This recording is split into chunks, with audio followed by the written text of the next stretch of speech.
Chicago rain hammered the cracked windows when the knock came. Not frantic, not desperate, just certain. The kind of knock that belonged to men who never heard the word no. Olivia opened the door, still wearing blood-stained scrubs from her hospital shift, and found herself staring into the cold eyes of Roman Bellucci, a legendary Mafia boss whose name silenced rooms from Chicago to New York. Behind him stood armed shadows. Her father's gambling debt had reached $300,000. But when Roman's gaze locked onto Olivia, everything changed. "Forget the debt," he said. "I'll take her instead." If you're watching from anywhere in the world, hit that like button and drop your city in the comments so I can see how far this story travels. Now let's dive in. The apartment smelled like mildew and failure. Olivia Mercer kicked the warped front door open with her hip because the lock had been busted for 3 weeks and her landlord had stopped returning calls 2 months ago. Rain dripped from her scrubs onto the cracked linoleum floor. Her sneakers squelched. Blood from the gunshot victim she'd worked on for 4 straight hours still stained the fabric near her collarbone, brown now instead of red, dried into the weave like a permanent reminder that saving people didn't pay rent. The lights were off. That was the first wrong thing. Her father always left the kitchen light on. Always. Some superstition from childhood about keeping darkness away, about making sure you could see trouble coming before it reached you. But tonight the apartment sat in complete blackness, except for the glow of streetlights filtering through rain-streaked windows. "Dad?" No answer. Olivia dropped her bag near the door and fumbled for the light switch. Her fingers found it, flicked it up. Nothing happened. Shit. She pulled out her phone and turned on the flashlight. The beam cut through the darkness and landed on her father sitting perfectly still in his chair near the window. His hands gripped the armrest so hard his knuckles had gone white. He wasn't looking at her. He was staring at the front door like he was watching his own execution approach in slow motion. "Dad, what? Don't turn on any more lights." His voice came out flat. "Dead." Olivia's stomach dropped. "What's going on?" "They're coming." "Who's coming?" He finally looked at her. His face had aged 10 years since this morning. Deep lines carved shadows around his eyes. His lips trembled. "I'm so sorry, Livy." The knock came before she could respond. 3 measured strikes against the door. Not frantic, not pleading, controlled, certain. The kind of knock that belonged to men who had never been told no in their entire lives and wouldn't recognize the word if they heard it. Olivia's father made a sound somewhere between a whimper and a prayer. "Don't open it," he whispered. But Olivia was already moving toward the door because she was 28 years old and she had spent 12-hour shifts elbow-deep in trauma, stitching together broken bodies, while family members screamed in waiting rooms. And she had learned a long time ago that avoiding bad news only made it worse. She grabbed the doorknob. "Livy, please." She opened it. 4 men stood in the hallway. Number 3 men stood in the hallway. The 4th one wasn't a man. He was something else entirely. Roman Bellucci. She knew the name the same way everyone in Chicago knew the name. You didn't live in this city without hearing whispers about the Bellucci family.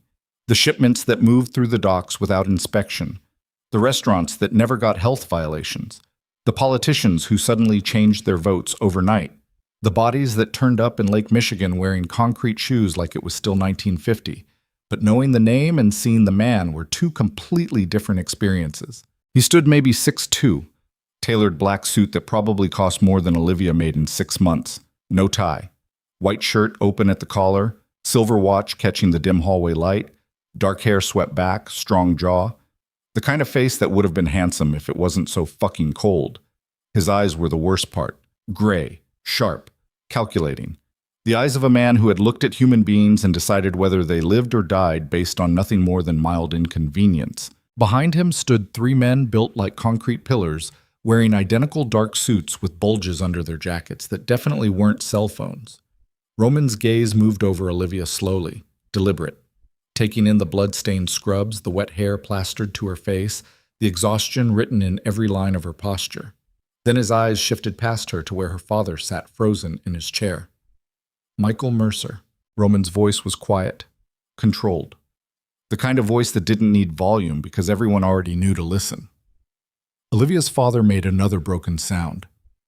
"I believe we have business to discuss." Roman continued. He moved forward. Olivia didn't step aside. Who the hell are you? One of the men behind Roman tensed. His hand drifted toward his jacket.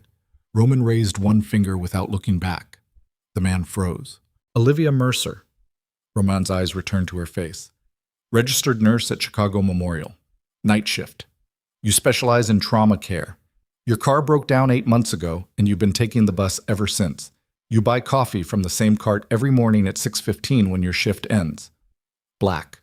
No sugar. Ice crept down Olivia's spine. You grocery shop on Thursdays, Roman continued in that same calm voice. You visit your father every Sunday. You haven't been on a date in 14 months, and right now you're standing between me and a man who owes me $300,000. The number hit like a physical blow. 300,000. Olivia's mouth went dry. That's not possible. It's very possible. Roman's expression didn't change. Your father has been gambling with money he borrowed from my organization for the past 18 months. We've been patient, generous even, but patience has limits. Dad? Her father wouldn't meet her eyes. I can explain. You can't explain $300,000. Olivia's voice cracked. What the fuck were you thinking? It was supposed to be temporary. The words tumbled out of her father in a desperate rush. I had a system. I was winning at first. I just needed a little more time to... Time's up, Roman interrupted quietly. He stepped past Olivia like she weighed nothing. She grabbed his arm. Wrong move. One of the men behind Roman moved fast, faster than someone that size should have been able to move. He had Olivia's wrist twisted behind her back and a gun pressed against her spine before she could blink. Marco. Roman's voice held no emotion. The pressure disappeared immediately. The man, Marco, stepped back. But the gun stayed visible. Roman looked at Olivia with something that might have been curiosity if his eyes weren't so fucking empty. You're brave, he said. Stupid, but brave. Don't hurt her. Her father was on his feet now, stumbling forward with his hands raised. Please, this is between us. She has nothing to do with... She has everything to do with it. Roman turned to face him fully. You used her as justification for every extension I gave you. My daughter needs me. My daughter just graduated nursing school. My daughter's working so hard. You turned her into collateral the moment you invoked her name. I'll get you the money. Her father's voice broke. I swear. Just give me 1 more month. 3 weeks, please. You said that 6 months ago. I know, but... And 4 months before that. I'll sell everything. You have nothing left to sell, Michael. I made sure of that. The casual cruelty in those words made Olivia's blood run cold. Roman moved further into the apartment. His men followed. One of them flipped the light switch. Nothing happened. Electricity's been shut off for 2 days, Roman observed. Gas will follow next week. The eviction notice is already filed. You'll be on the street by the end of the month. He paused near the window, looking out at the rain-soaked street below. You've been living on borrowed time in a borrowed life, Michael. And now the bill is due. Olivia's father dropped to his knees. Literally dropped. Hands clasped together like he was begging for salvation. Please, he whispered. Please don't kill me. I'll do anything. Anything. Roman looked down at him with no expression at all. I'm not going to kill you. Relief flooded her father's face for exactly 2 seconds. I'm going to make you watch while I dismantle what's left of your life piece by piece, Roman continued in that same flat voice. I'm going to ensure you spend the rest of your existence knowing you destroyed the one person who actually loved you. And then, when you finally lost everything, including your will to live, I'll let you keep breathing, because death would be mercy, and you don't deserve mercy. Silence swallowed the room. Olivia's father started crying. Not quiet tears, full-body sobs that shook his entire frame. And Olivia realized with crystal clarity that her father was a stranger. She didn't know this man on his knees, didn't know the choices he'd made, the lies he'd told, the hole he'd dug deep enough to bury them both. How much? The words came out of her mouth before she'd decided to speak them. Roman's eyes shifted to her face. How much does he actually owe? Olivia asked again. 300,000 plus interest? Call it 350. And if he doesn't pay? Then I take equivalent value from his life in ways that can't be measured in currency. What if I paid it? Her father's head snapped up. Livy, no! Shut up! She didn't look at him, kept her eyes locked on Roman. I'm a nurse. I could work extra shifts, pick up overtime, maybe get a second job. How long would you give me? You make $42,000 a year before taxes, Roman said immediately. After rent, food, transportation, and basic necessities, you have approximately $800 per month in disposable income. At that rate, it would take you 36 years to repay the debt. I'll be dead of old age before I see that money. Then what do you want? The question hung in the air between them. Roman studied her face for a long moment. Something shifted behind his eyes. Not warmth. Nothing as human as warmth. But interest. How old are you? 28. Education? Bachelor's in nursing. Graduated top 15% of my class. Any criminal record? No. Romantic attachments? Olivia's jaw tightened. That's none of your business. Everything is my business now. Roman took a step closer. Answer the question. No, no attachments. Why not? Because I've been too busy working 60-hour weeks to keep us both alive, while my father apparently flushed our future down a fucking toilet. Her voice echoed in the small apartment. Roman's expression didn't change, but something flickered across his face too fast to identify. You're angry, he observed. I'm furious. At him or at me? Both. Good. Anger is useful. Roman glanced at his watch. Expensive, silver, probably worth more than this entire building. I'm going to make you an offer. You can accept it or decline it, but you'll decide right now. No negotiations, no second chances. Olivia's heart hammered against her ribs. I'm listening. Your father's debt disappears entirely. The interest, the principal, the consequences, all of it, gone. He gets to keep living his pathetic little life without my organization's involvement. And you, Roman paused. The pause stretched out until Olivia thought she might scream. You come work for me. Not what she expected. Work for you how? However I need you to work. Roman's voice remained calm, certain. You'll live in my home, follow my instructions, be available when I require your presence. In exchange, your father's debt is eliminated, and he remains unharmed. You want me to be your... Olivia couldn't finish the sentence. My what? Roman asked. Say it. Your whore. One of the men behind Roman made a choked sound. Roman's expression finally changed. His eyebrows rose slightly. No, he said. I have no interest in coercing sex from unwilling women. I want your skills, not your body. You're an intelligent, educated, capable professional who happens to be in an impossible situation. I can use that. Use it how? You'll find out if you accept. That's not an answer. It's the only answer you're getting tonight. Olivia looked at her father still kneeling on the floor with tears streaming down his face. Looked at this stranger who had gambled away her life without asking permission. This man who had raised her alone after her mother walked out, who had worked double shifts to pay for her school supplies, who had taught her to ride a bike and change a tire and stand up for herself. This man who had just sold her to the Mafia to save his own skin. Livy, don't do this. Her father's voice cracked. I'll figure something out. You'll what, Dad? Win it back at the tables? Olivia's laugh came out sharp and broken. You don't have anything left to figure out. She turned back to Roman. How long? Excuse me? How long would I have to work for you? Until I decide the debt is satisfied. That's not specific enough. Life rarely is. Give me a time frame or there's no deal.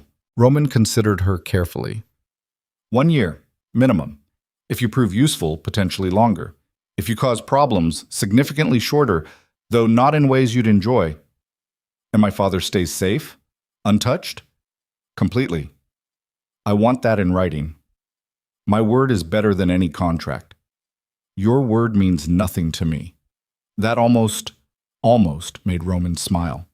You're either very brave or very stupid, he said again. I'm very desperate. There's a difference. Is there? Roman pulled a card from his jacket pocket and held it out. My attorney will draft something suitable. You'll sign it tomorrow. Tonight you're coming with me. Tonight? Right now. I need to pack it. No. You need to walk out that door in the next 60 seconds or this offer expires and your father spends the rest of his short life learning what happens when people waste my time. Olivia took the card. Her hands shook. Livy, please. Her father grabbed her ankle. She pulled away. Don't touch me. You don't have to do this. Yes, I do. She looked down at him. Because you made sure I didn't have any other choice. She turned toward the door. Roman gestured for his men to follow. Wait. Olivia stopped. I need to call the hospital. My shift tomorrow. Already handled, Roman interrupted.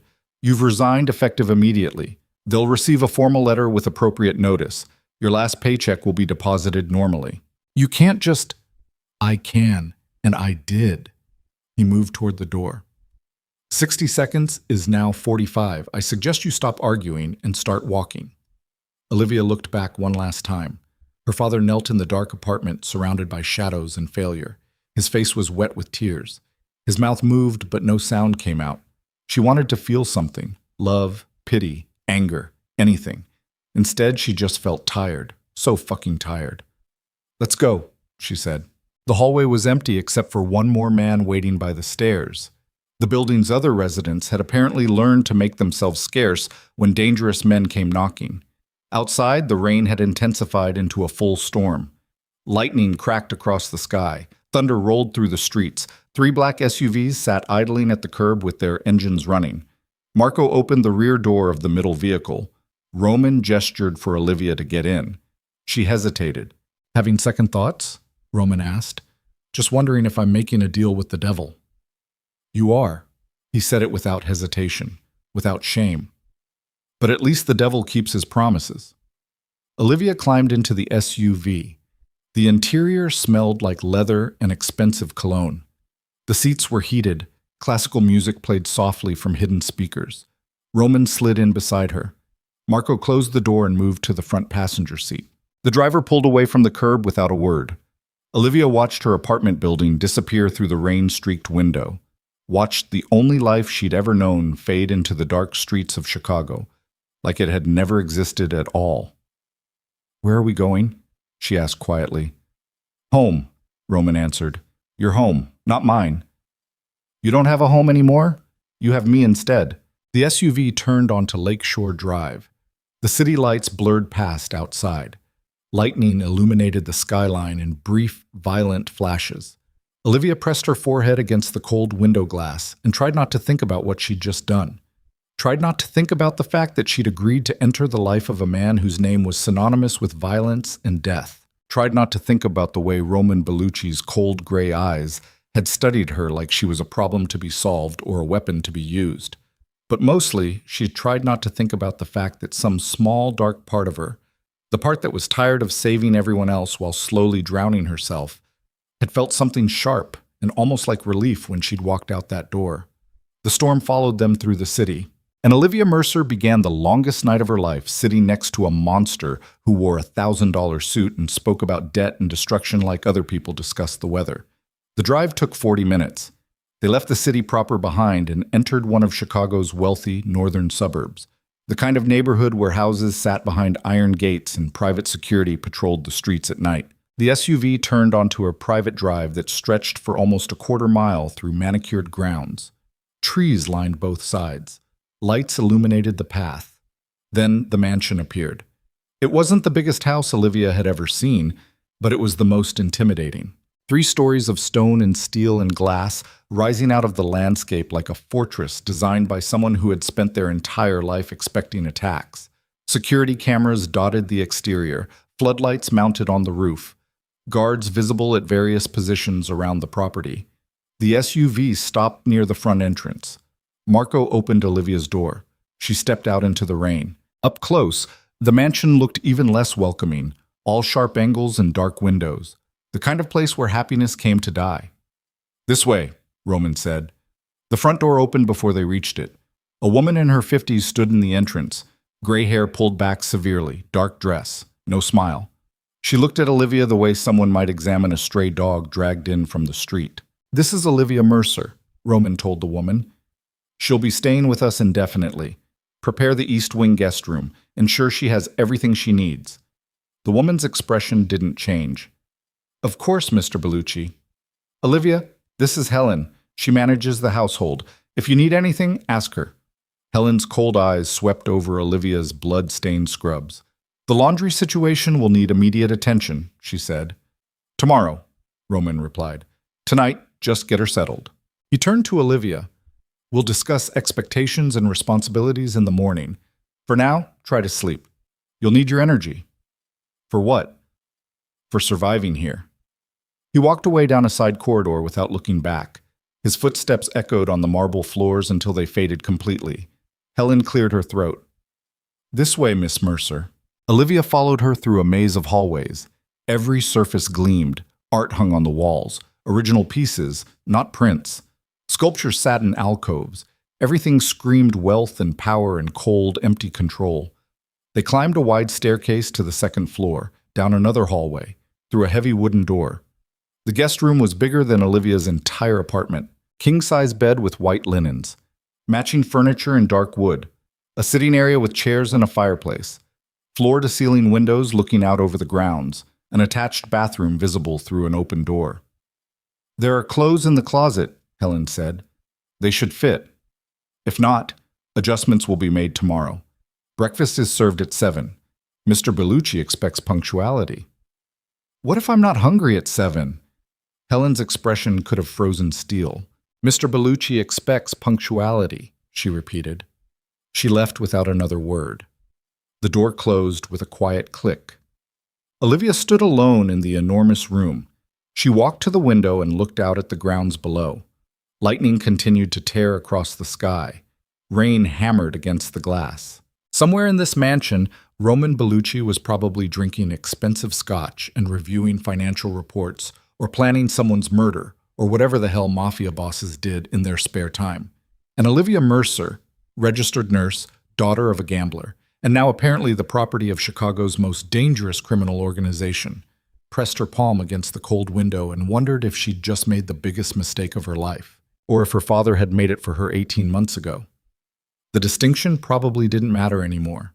She was here now, trapped inside a fortress belonging to a man whose eyes held nothing but calculation and controlled violence. And tomorrow morning, Olivia would have to wake up and figure out exactly what Roman Bellucci wanted from her. But tonight, right now, in this moment, she let herself feel the full weight of everything she'd lost. Her job, her home, her future, her freedom. All of it gone in less than an hour because her father had decided gambling with borrowed money was a good idea. Olivia's reflection stared back at her from the window glass, blood still staining her scrubs, hair still wet from the rain, eyes red from tears she hadn't realized she'd cried. She looked like a ghost. Maybe that's what she was now. The ghost of the person she used to be, haunting the empty rooms of a mansion built by men who turned human lives into transactions. Thunder crashed overhead. The lights flickered once but stayed on. And somewhere deep in the house, Olivia could have sworn she heard a door slam shut with the finality of a prison cell locking forever. Olivia woke to the sound of someone moving through her room. Her eyes snapped open. Adrenaline flooded her system. She sat up fast enough to make her head spin. Helen stood near the closet, arranging clothes with mechanical precision. Early morning light filtered through the windows. The storm had passed during the night, leaving behind a gray sky that matched the woman's expression. "What time is it?" Olivia's voice came out rough. 6:45. "You could have knocked." "I did. 3 times." Helen didn't look up from the hangers. "You didn't respond. Mr. Bellucci doesn't tolerate lateness. Breakfast is in 15 minutes. She left a set of clothes laid out on the chair near the window. Black slacks, white blouse, simple flats, then walked out without waiting for a response. Olivia sat in the massive bed feeling like she'd been dropped into someone else's life. Then she remembered. This was her life now. She showered fast in a bathroom that had more square footage than her old bedroom. The water pressure was perfect. The towels were thick and soft. Everything smelled expensive. She hated all of it. The clothes fit exactly right, which meant Roman had gotten her measurements somehow. Probably the same way he'd known about her coffee order and her grocery shopping schedule and every other detail of her existence that he'd cataloged like she was a specimen under glass. Olivia found her way downstairs by following the smell of coffee. The dining room could have seated 20 people easily. Long, dark wood table, high ceilings, more art on the walls. Windows overlooking the grounds where morning mist clung to perfectly manicured grass. Roman sat at the head of the table reading a newspaper. He wore a different suit, charcoal gray this time, with the jacket hung over the back of his chair. Reading glasses perched on his nose, coffee steaming in a cup next to his elbow. He looked up when Olivia entered. "You're 2 minutes late." "I didn't have an alarm clock." "There's one on the nightstand." "I didn't see it." "Then you weren't looking." He folded the newspaper and removed his glasses. "Sit." Olivia sat. A woman in chef's whites appeared from a side door carrying plates. Eggs, toast, bacon, fresh fruit, orange juice in crystal glasses. The woman set everything down and disappeared without speaking. "Eat," Roman said. "I'm not hungry." "I don't care. You're going to need energy today." "For what?" "For learning how to exist in my world without getting yourself killed." Olivia picked up her fork. The eggs were perfect, fluffy, seasoned exactly right. She hated that too. "What happened to my father?" "Nothing." "I want proof." Roman pulled out his phone and tapped the screen a few times. Then he slid it across the table. The video showed her father's apartment in daylight. Her father sitting on the couch watching television, alive, unharmed, alone. "We have someone checking on him daily," Roman said. "As long as you fulfill your obligations, he remains untouched." "And if I don't?" "Then the debt reinstates with interest and I stop being generous." Olivia pushed the phone back across the table. "What exactly are my obligations?" "That depends on what you're capable of." Roman drank his coffee. "You're educated, professional, observant. I can use those qualities. But first I need to see how you handle pressure." "I work trauma. I handle pressure fine."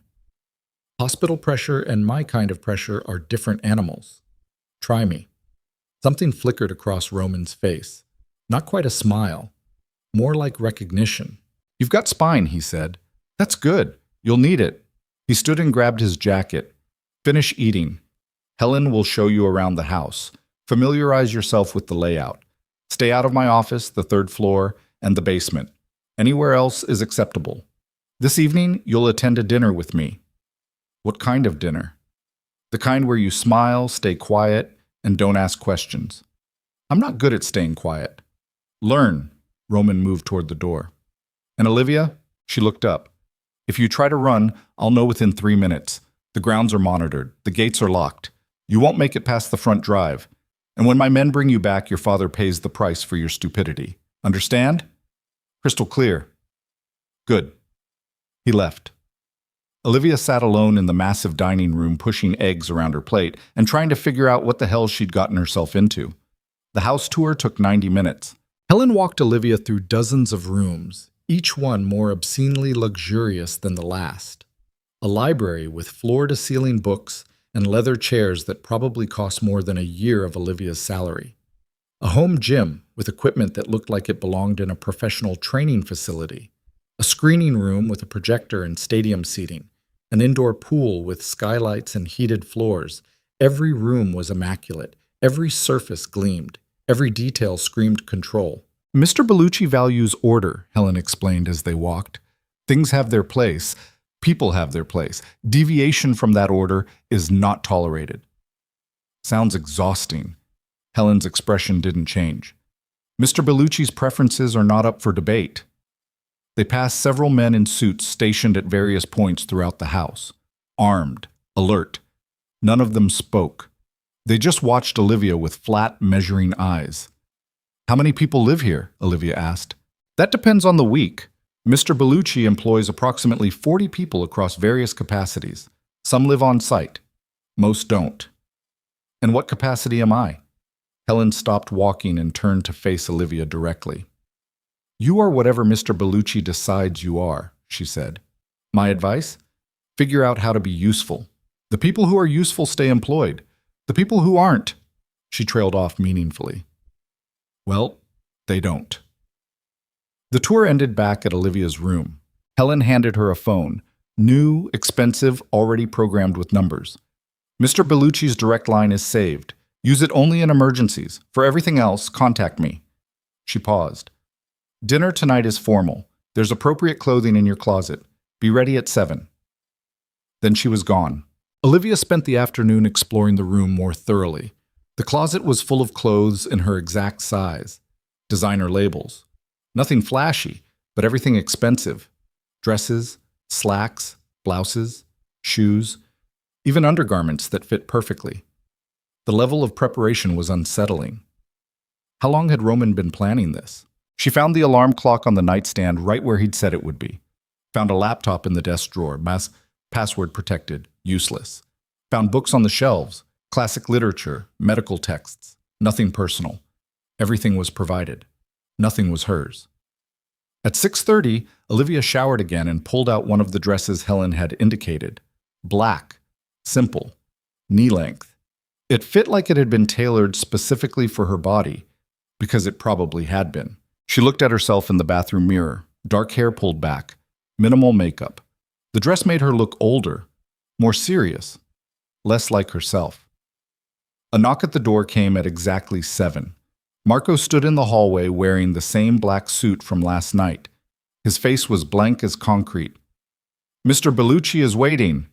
Olivia followed him downstairs and out to the circular drive where one of the black SUVs sat idling. Roman stood beside it, checking his phone. He changed into a different suit, midnight blue, perfectly tailored. His hair was slicked back. He wore a watch that probably cost more than most people's cars. He looked up when Olivia approached. His eyes moved over her slowly, assessing. That'll work, he said. Glad I meet your standards. Let's be clear about something. Roman's voice dropped low enough that only she could hear. Tonight, you're going to meet people who would kill you without hesitation if they thought it served their interests. They'll smile while doing it, so save the attitude for when we're alone. In public, you're pleasant, quiet, and forgettable. Understood? And if I'm not? Then you become a liability, and I eliminate liabilities. He opened the SUV door himself. Olivia climbed in. The drive took them back into the city to an upscale Italian restaurant in a neighborhood where parking spaces cost more than monthly rent. The kind of place with no sign on the door and a wait list measured in months. But Roman Bellucci apparently didn't need reservations. The owner met them at the entrance with a smile that didn't reach his eyes. He led them through the main dining room, where normal people sat eating expensive food, and through a door at the back, down a hallway, through another door, into a private room. 6 men sat around a table. They looked up when Roman entered. The temperature in the room dropped 10 degrees. Gentlemen, Roman said. Thank you for coming. He pulled out a chair for Olivia. She sat. Roman took the seat beside her at the head of the table. One of the men, older, maybe 60, with white hair and a face like aged leather, stared at Olivia with open curiosity. You bringing civilians to family business now, Roman? This is Olivia Mercer. She works for me. Doing what? Whatever I need her to do, Roman's voice carried a warning. And her presence tonight is none of your concern, Vincent. Vincent. The name meant nothing to Olivia. But the way the other men reacted, subtle shifts in posture, quick glances exchanged, suggested it should have. Just making sure you're thinking clearly, Vincent said. His smile was all teeth. Pretty girl like that can make a man forget his priorities. My priorities are fine. Roman's tone could have cut glass. Shall we begin? The next hour was an education in how criminal empires functioned. They talked in code, used names that didn't match faces, discussed shipments and territories, and disagreements like they were running legitimate businesses instead of criminal enterprises. But underneath the polite language, Olivia could hear the violence. A disagreement meant someone had gotten beaten or killed. A shipment meant drugs or guns or something else illegal moving through the city. Territory meant blocks of Chicago divided up like a map where humans were just resources to be exploited. And through it all, Roman sat perfectly still, listening more than talking, his face giving away nothing. But Olivia was watching. She'd spent years reading patients in the ER, watching for tells that indicated hidden injuries or concealed symptoms. Tiny changes in breathing, micro-expressions that flashed across faces too fast for conscious recognition. And she saw things the other men missed. Vincent's left hand kept drifting to his jacket pocket. Not for a weapon, something else. He checked it twice during the conversation, quick glances at his phone screen. Another man, younger, with slicked-back dark hair and a scar through his eyebrow, kept making eye contact with someone seated across the table. Brief, coded, the kind of looks that meant something specific. A third man sweated despite the room being comfortably cool. His fingers drummed against his thigh in an irregular pattern. Nervous energy bleeding through forced calm. The conversation turned to shipping routes through the docks. Someone named Leo had apparently been skimming product. The discussion about how to handle Leo lasted 15 minutes and made Olivia's stomach turn. Then Vincent spoke up. "I propose we move the Northwest Territory operations through the Moretti channels," he said. "More efficient, better margins." The room went quiet. Roman's expression didn't change, but something shifted in the air, subtle, dangerous. "The Morettis," Roman said slowly, "are not our partners. They could be, with the right arrangement. We've been through this, Vincent. The answer is no.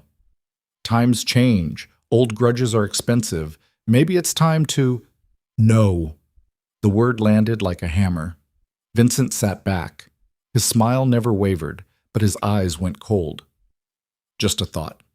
The meeting continued for another 30 minutes. More discussions, more coded language, more decisions about human lives made over expensive wine. Finally, Roman stood. "We're done. Vincent, I need a word. The rest of you can go." The other men filed out. Olivia started to stand. "Stay," Roman said quietly. She sat. Vincent remained in his chair looking relaxed, but his hand drifted to that pocket again. Roman waited until the door closed. Then he moved around the table with frightening speed and slammed Vincent back against his chair hard enough to make the wood creak. "You think I don't know what you're doing?" Vincent's smile finally disappeared. "I don't know what you're—" "Bullshit." Roman's voice stayed quiet, controlled, which made it more terrifying. "You've been in contact with the Morettis for 3 weeks, meeting with Carlo Moretti personally, discussing terms behind my back. That's business sense, not betrayal. It's both." Roman leaned in close. "And if you mention their name in my presence again, I will personally put a bullet in your skull and dump your body in the lake. Are we clear?" Vincent's jaw worked. His hand finally moved away from his pocket. "Crystal." "Good. Get out." Vincent stood slowly, adjusted his jacket, looked at Roman with barely concealed hatred. Then his eyes shifted to Olivia. "Careful with that one," he said to Roman. "She sees too much. That kind of attention can be dangerous." He walked out. The door closed. Silence filled the room. Roman turned to Olivia. "What did you see?" "What?" "During the meeting. I watched you watching them. You noticed something. What was it?" Olivia's heart hammered. "I don't know what you're talking about." "Don't lie to me." Roman moved closer.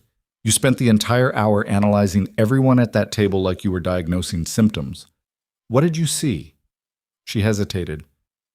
"Vincent kept checking his phone," she said finally, "and the guy with the scar was signaling someone. I don't know what it meant, but they were communicating." Roman's expression shifted. "Who is he signaling?" "The man in the gray suit, 2 seats down from you. Carlo's nephew." "Who's Carlo?" "Carlo Moretti, head of the family Vincent wants me to partner with." Roman pulled out his phone and typed something fast. "The family responsible for killing my father 8 years ago." The words hung in the air. Olivia stared at him. "What?" "You just identified a conspiracy." Roman pocketed his phone. "Vincent is planning something, using the Morettis, and you spotted it in under an hour when my own men missed it." "I didn't spot a conspiracy. I saw nervous people." "Same thing in my world." He looked at her with something that might have been respect if his eyes weren't so cold. "You're more useful than I thought." "I'm not useful. I just pay attention." "Like I said." Roman moved toward the door. "Let's go." The drive back to the mansion was silent. Olivia stared out the window, watching the city lights blur past and trying to process what had just happened. She'd just helped a mafia boss identify a betrayal within his organization. She'd just become complicit in whatever Roman was going to do about it. And some part of her, the same dark part that had felt relief leaving her father's apartment, felt a spike of satisfaction at being good at something in this new, terrible world. Back at the mansion, Roman walked her to the base of the staircase. Go upstairs. Get some sleep. Tomorrow we have work to do. What kind of work? The kind that keeps people alive. He started to turn away, then stopped. And Olivia? Yeah? You did well tonight. Don't let it go to your head. Useful people still end up dead in my line of work. Just takes longer. He disappeared down the hallway. Olivia climbed the stairs alone. Her room felt different now. Less like a prison. More like a watchtower overlooking something vast and dangerous that she was only beginning to understand. She changed into the pajamas someone had left folded on her bed and lay down staring at the ceiling. Her phone buzzed. A text from an unknown number. You made an impression tonight. That's dangerous. Watch yourself. V. Vincent. Olivia deleted the message, but sleep didn't come easy. The next 3 days followed a pattern. Mornings with Roman reviewing documents, listening to phone calls, sitting in on meetings where men discussed business in coded language while Olivia watched and listened and noticed things. She saw a supplier lie about delivery schedules, caught an accountant fudging numbers in a financial report, identified when someone was being threatened versus when they were doing the threatening. Every time she pointed something out, Roman's respect grew incrementally. And every time his respect grew, so did the danger. Because the more useful Olivia became, the more integrated she got into Roman's operation. And the more integrated she got, the more impossible it became to ever leave. On the 4th day, Roman brought her to a warehouse on the south side.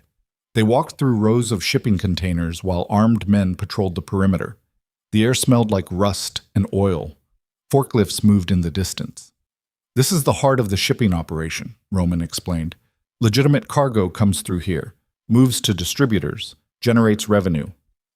And the illegitimate cargo is none of your concern. He stopped in front of a container marked with green paint.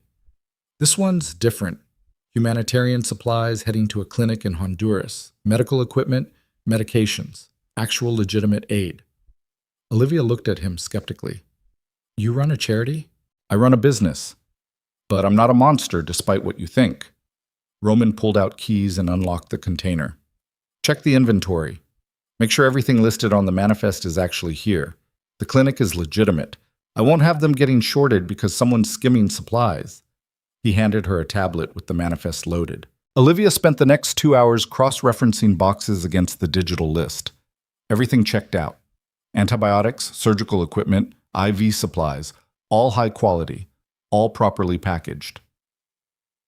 Why do you care about a clinic in Honduras? She asked when she finished. My mother was from Honduras. She died in a hospital that didn't have basic supplies. Roman's voice was flat, emotionless. So I make sure other people's mothers don't die the same way. It was the most human thing Olivia had heard him say. That's actually decent of you. Don't mistake limited decency for goodness. I've done things that would make you vomit if I described them in detail. Then why tell me about your mother? Because you're going to find out eventually. Everyone does. He locked the container. And I'd rather you hear it from me than from someone who'll use it as a weapon. They drove back to the mansion in silence. That night, Olivia couldn't sleep. She wandered downstairs around 2 a.m. looking for water and found lights still on in the library.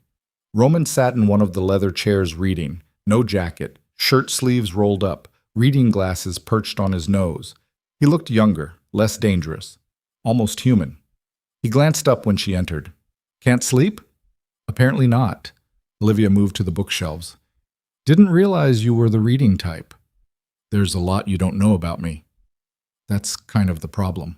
Roman set his book down. What do you want to know? Why me? Specifically, you could have taken the dead out of my father's skin. Why make this deal instead? Because your father is weak, broken, useless to me. Roman's eyes tracked her movement across the room. But you're strong, competent, angry enough to survive and smart enough to be valuable. I needed someone I could use. You needed a way out. It was mutually beneficial. Mutually beneficial, Olivia repeated. Is that what we're calling human trafficking now? You signed the contract. You agreed to the terms. Under duress. Welcome to my world. Everything happens under duress. Roman stood and moved to the window. You want honesty? Fine. I've spent 8 years building an empire on the foundation of my father's murder. 8 years destroying everyone I thought was responsible. 8 years turning myself into exactly the kind of man my father would have hated. He paused. And then you walked into my life looking at me like I was something diseased. And for the first time in almost a decade, I remembered what it felt like to be seen as human instead of a weapon. Olivia's breath caught. That's not my responsibility.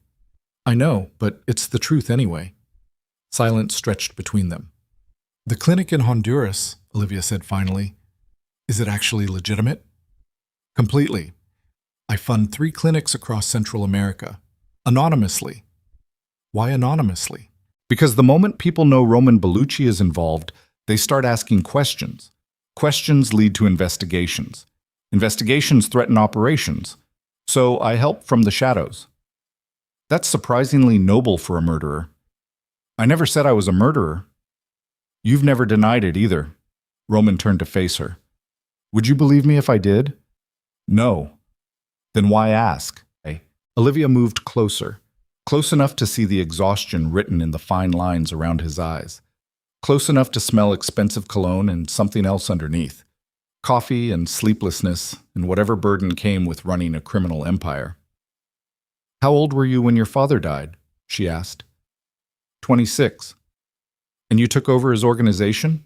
I destroyed his organization, then built my own on top of its corpse. Roman's voice held no emotion. My father believed in honor, old world values, handshake deals, and mutual respect. That philosophy got him killed, so I became the opposite. Cold, calculating, ruthless enough that nobody would dare come for me the way they came for him. Did it work? For 8 years, yes. And now? Now I'm starting to wonder if maybe he was right all along. Olivia studied his face. What changed? You did. The words hit like a physical impact. That's not fair, Olivia whispered. Nothing about this is fair. Roman stepped closer.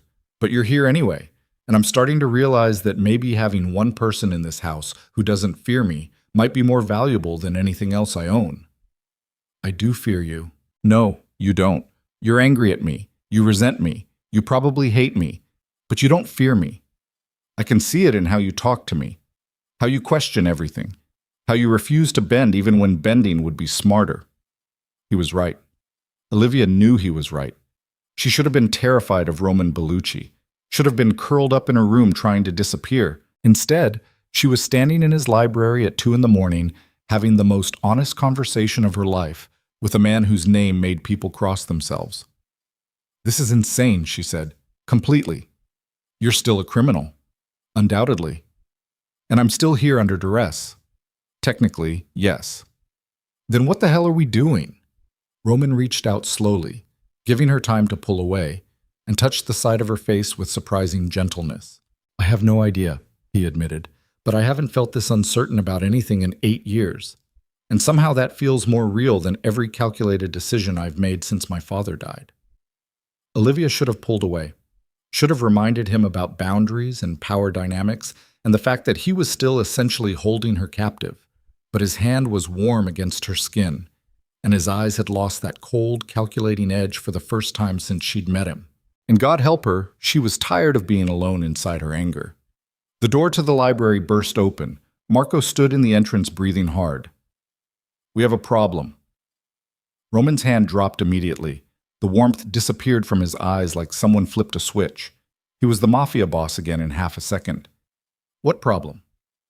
Vincent. He's moved against us. Ambushed 3 of our shipments tonight. Killed 2 of our men. And he's claiming territory on the north side. Roman's jaw tightened. Where is he now? We don't know. He's gone dark. But he left a message. Marco held out his phone. Roman took it and read whatever was on the screen. His expression turned to ice. What does it say? Olivia asked. Roman handed her the phone. The message was short. You chose the wrong side of history, Roman. The Morettis send their regards. By the way, we know about the nurse. Pretty thing. Be a shame if something happened to her. Consider this your last warning to step aside. B. Olivia's blood turned cold. Roman was already moving toward the door. Marco, get her to the safe room. 'Now.' What? No. Olivia followed him. What's happening? You're officially leverage. Roman's voice was clipped. Professional. The gentleness from 3 minutes ago completely gone. Which means Vincent will come for you, which means you need to be somewhere he can't reach. I'm not hiding in a... This isn't a discussion. Roman rounded on her with enough force that she actually stepped back. Vincent just declared war, he said. And he named you specifically as a target. So you're going to go with Marco to the most secure location in this house, and you're going to stay there until I deal with this. Understand? What are you going to do? What I should have done 3 days ago when you first spotted his betrayal. Roman's eyes were empty again, cold and certain and terrifying. I'm going to remind everyone in this city why they fear the Bellucci name. He turned to Marco. Take her.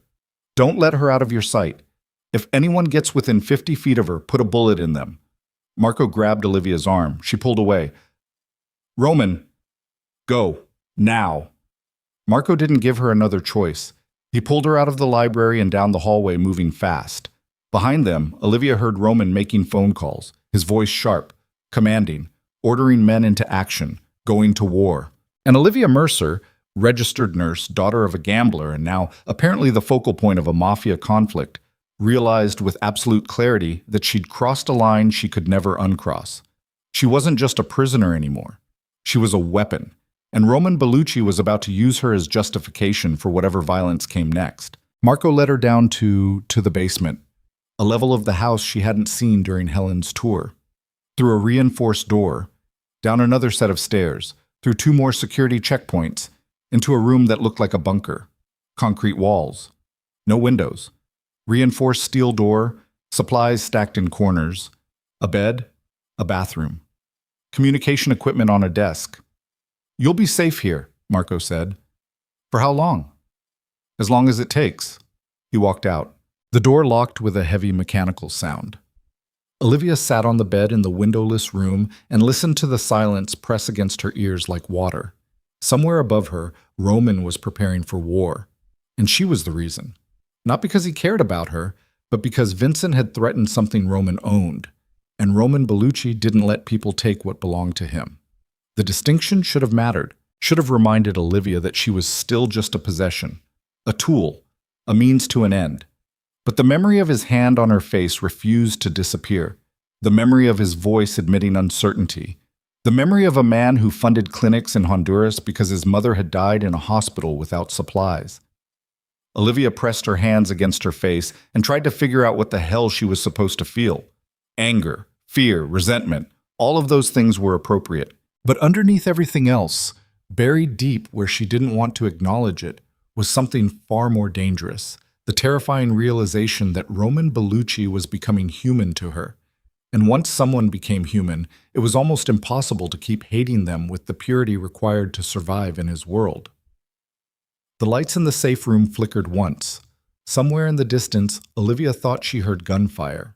And the war that would define everything came crashing down around them both. 6 hours in the safe room felt like 6 days. Olivia paced the concrete floor counting her steps because counting was better than thinking. Better than imagining what was happening above her.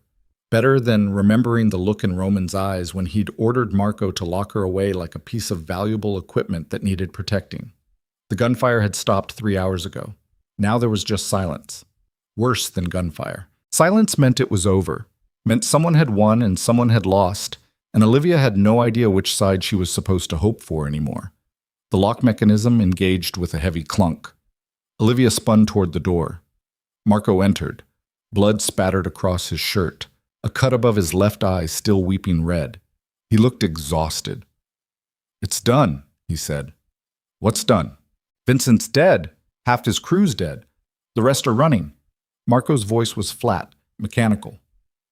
"Mr. Bellucci wants to see you." "Is he hurt?" "No." "Then why does he want I don't ask questions. Neither should you." Marco led her back upstairs through hallways that smelled like gun smoke and fear. Armed men stood at various positions throughout the house. Some were bandaging wounds. Others were on phones coordinating cleanup. The mansion had become a war zone. Roman stood in his office staring out the window at the grounds below. He'd changed clothes. No blood visible. But his shoulders carried tension like a physical weight. Marco closed the door, leaving Olivia alone with him. You won, she said. I survived. There's a difference. Roman didn't turn around.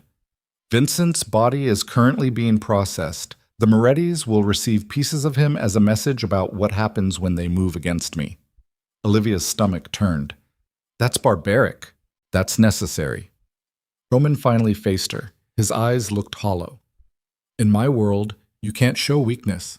Can't show mercy. The moment you do, you're dead. So I made an example, a loud one. And now every organization from here to New York knows that Roman Bellucci doesn't forgive betrayal. You sound proud. I sound tired. He moved to his desk and poured whiskey into a glass, drank it in one swallow. 8 men died tonight, 3 of them mine, 5 of them Vincent's. 8 families are going to get phone calls telling them their sons or husbands or fathers aren't coming home, all because Vincent thought he could use you as leverage. Don't put that on me. I'm not. I'm putting it on myself. Roman refilled the glass. I let you get close. Let myself forget that everyone in my life is a target. And Vincent saw that weakness and exploited it exactly the way I would have done if positions were reversed. So what now? You lock me in the basement permanently? No. Now I show you something I should have shown you weeks ago. Roman pressed a button under his desk. Part of the wall slid open, revealing a hidden room. Inside were filing cabinets, a desk, computer equipment, and walls covered in photographs connected by red string like something from a conspiracy theorist's fever dream. Olivia stepped closer. The photographs were of men, dozens of them, some crossed out with red marker, others circled. Notes written in tight, controlled handwriting covered the margins, and in the center of it all was a photograph of a man in his 50s with kind eyes and a warm smile. My father, Roman said quietly. Luca Bellucci, murdered 8 years ago by a gunman who was never caught. The police investigated for 6 months, then declared it unsolved and moved on. Olivia stared at the wall. You've been investigating it yourself. For 8 years, every lead, every whisper, every piece of evidence the police ignored or couldn't find. Roman moved beside her. I traced the shooter back to a crew working for the Moretti family, tracked down everyone involved, systematically destroyed their lives one by one until I finally got to Vincent. Vincent worked for the Morettis? Vincent worked for everyone. He was a facilitator, connected people who needed things done with people willing to do them. Roman pointed to one of the crossed-out photographs. He's the one who arranged my father's murder, and I've spent the last 2 years working my way into his organization close enough to confirm it. The pieces started falling into place. That's why you didn't kill him immediately when you found out he was working with the Morettis again. I needed proof, hard evidence that would hold up in my world, evidence that would justify what came next. Roman pulled a folder from the desk and handed it to Olivia. I got that evidence 3 days ago. She opened the folder. Inside were documents, financial records, photographs of Vincent meeting with men Olivia didn't recognize, transcripts of recorded conversations, and at the bottom of the stack, a photograph that made her blood freeze. Her father, sitting across from Vincent at a cafe. The timestamp read 6 weeks ago. What is this? Olivia's voice came out strangled. Your father has been feeding Vincent information about you for the past month, Roman said. Where you work, your schedule, your habits. Everything Vincent needed to make you a target. The room tilted. That's not possible. It's documented. Vincent approached your father after I took you, offered him money to provide intelligence. Your father agreed. You're lying. I don't lie about business. Roman pulled out his phone and played a video. The footage showed her father sitting in what looked like a bar. Vincent sat across from him. The audio was clear. She's still working for Bellucci? Vincent's voice. Far as I know. She don't talk to me much anymore. Her father's voice, slurred, drunk. Blames me for the whole situation. Can't imagine why. Vincent laughed. But she's still at the mansion? Last I heard, yeah. Good. That's good. Vincent slid an envelope across the table. Here's the payment we discussed. Keep me updated on her movements.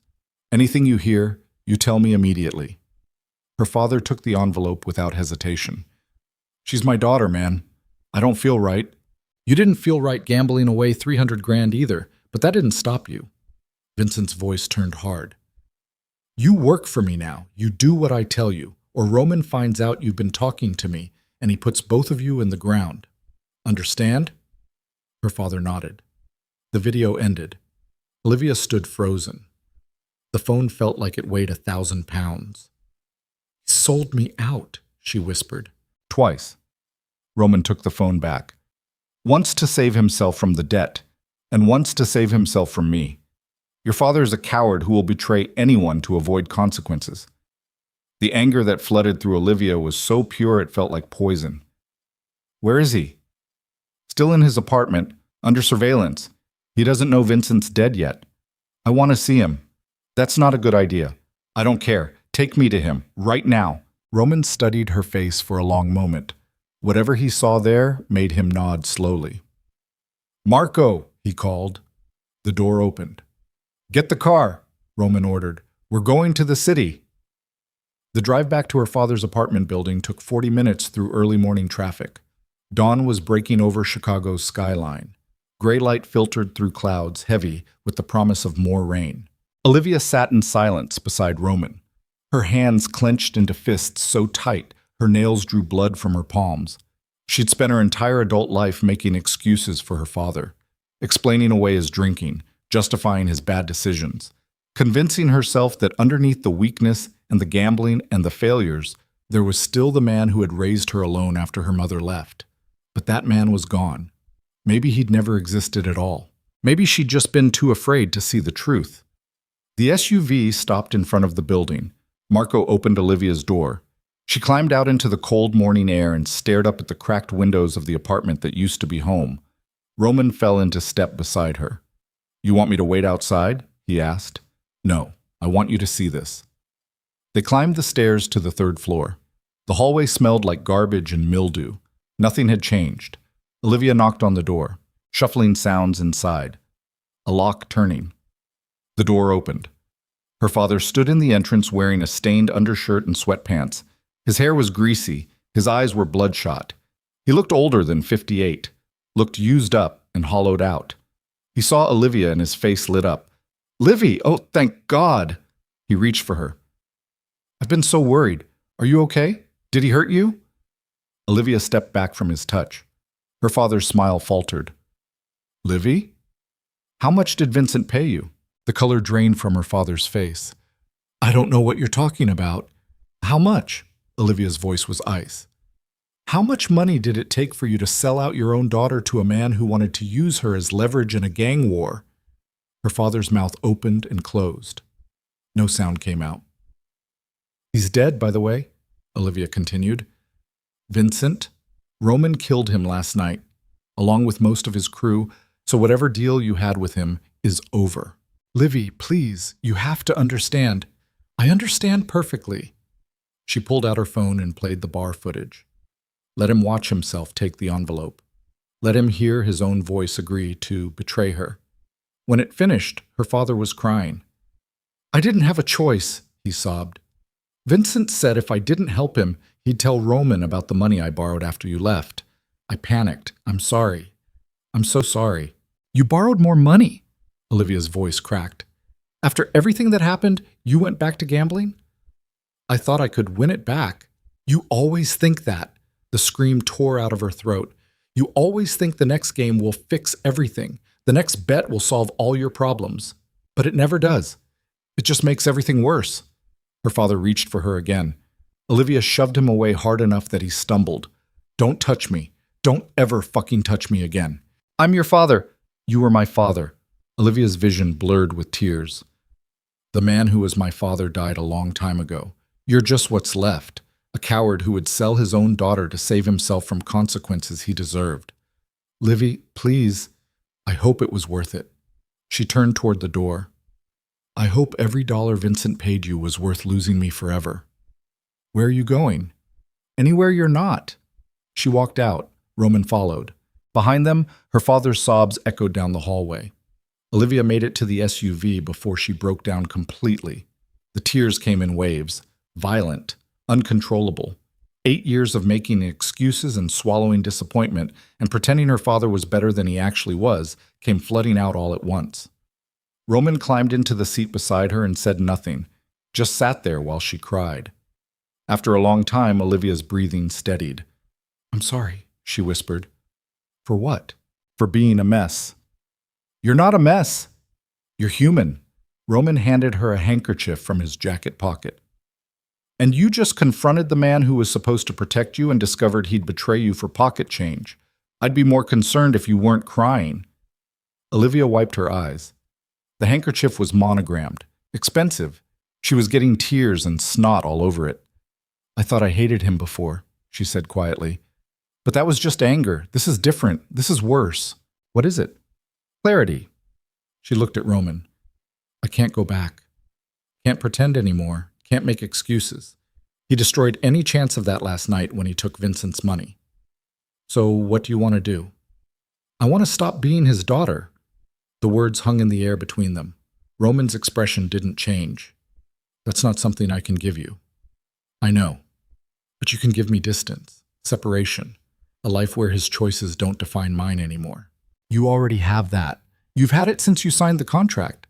"No, I had captivity. I had obligation. I had a year of servitude to pay off his debt." Olivia turned to face him fully. "But the debt's gone now, isn't it? Vincent's dead. The Morettis know you'll retaliate if they come after me. My father can't touch me from his shitty apartment. So what's keeping me here?" Roman's jaw tightened. "What do you want, Olivia?"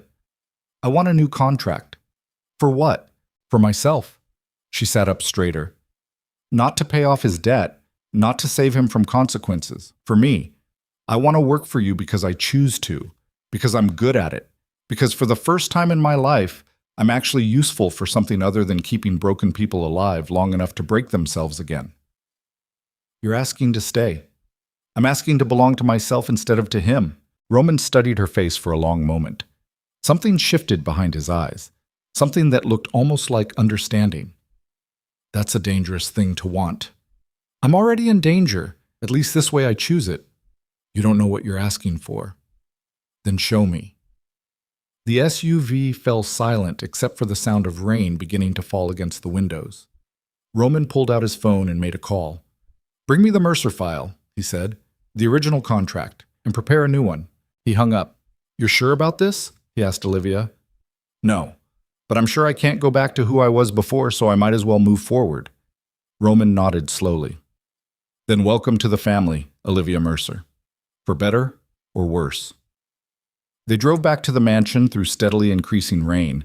Olivia watched the city disappear behind her and felt something shift inside her chest. Not quite relief. Not quite acceptance. But something close to purpose. For 28 years, she'd been defined by her father's choices. His failures. His debts. His weakness. But starting today, she belonged to herself. And if that meant working for a mafia boss with blood on his hands and ice in his veins, at least it was her choice. At least it was hers. Back at the mansion, Roman led her to his office. Helen was waiting with a folder. Roman took it and dismissed her with a gesture. Then he spread the documents across his desk. "This is the original contract," he said. 1 year of service in exchange for your father's debt elimination. That contract is void as of this moment." He pulled a lighter from his desk drawer and set the papers on fire. They burned quickly. Ash drifted to the floor. "This is the new contract." Roman pulled out fresh papers. Employment terms, salary, benefits, responsibilities, everything a legitimate employee would receive. You're free to review it, negotiate terms, or walk away entirely. The choice is yours. Olivia took the papers and read through them carefully.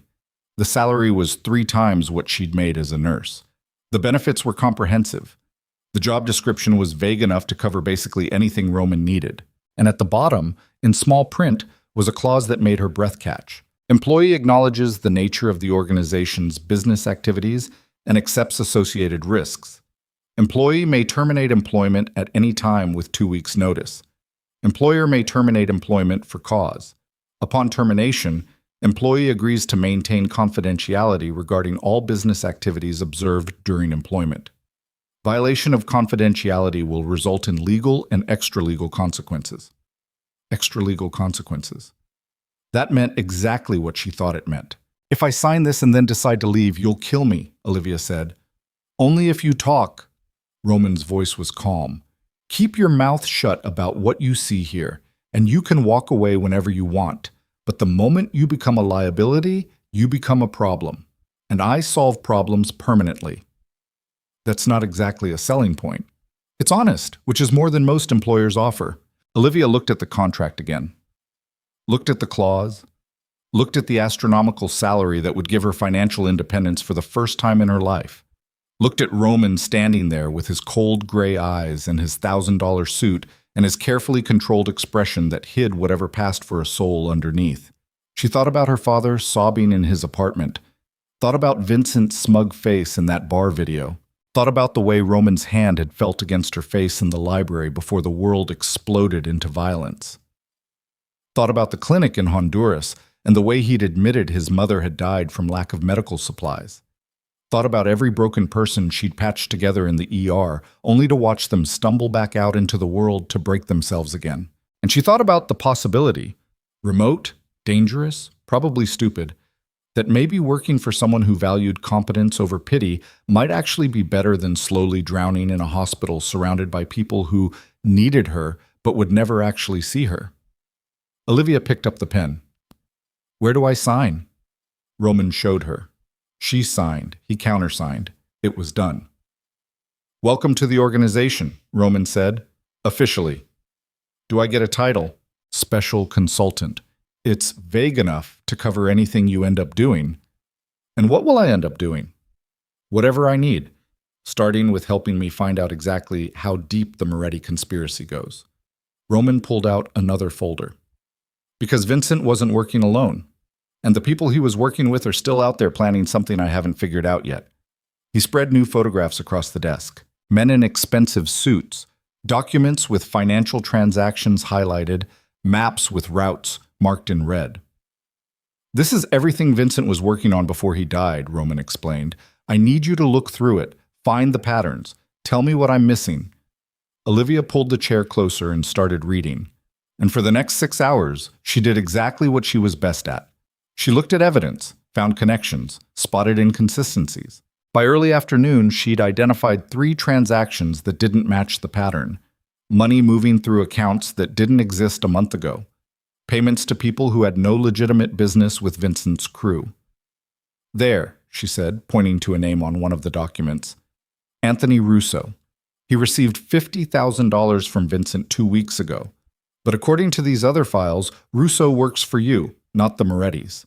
Roman's expression turned to stone. "Russo runs security for my shipping operations." "Then why is Vincent paying him?"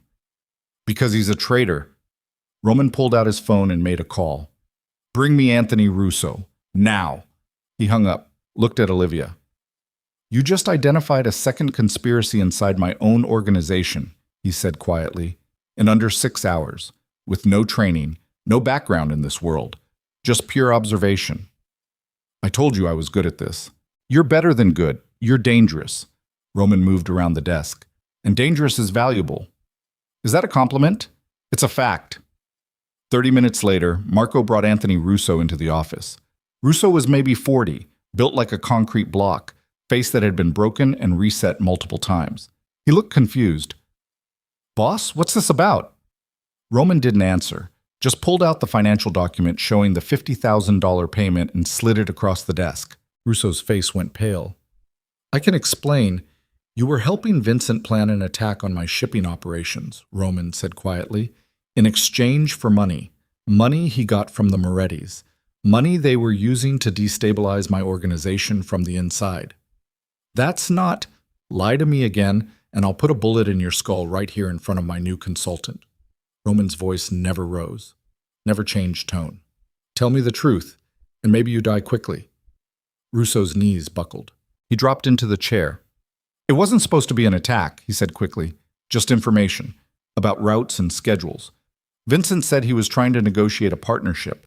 Said if he had leverage, he could force you to work with the Morettis instead of against them. And you believed him."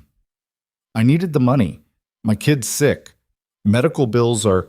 I pay you $60,000 a year plus benefits that cover medical expenses," Roman interrupted. "Try again." Russo's face crumpled. "I was gambling," he whispered. "I'm in debt. Deep. Vincent offered me a way out." The irony was so thick Olivia could taste it. Another gambler.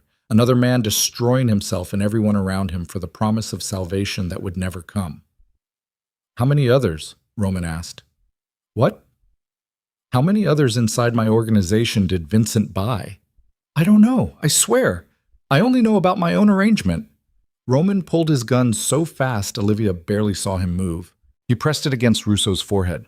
Last chance, names. I don't know. Russo was crying now. Vincent kept everything separated, compartmentalized. I never met anyone else.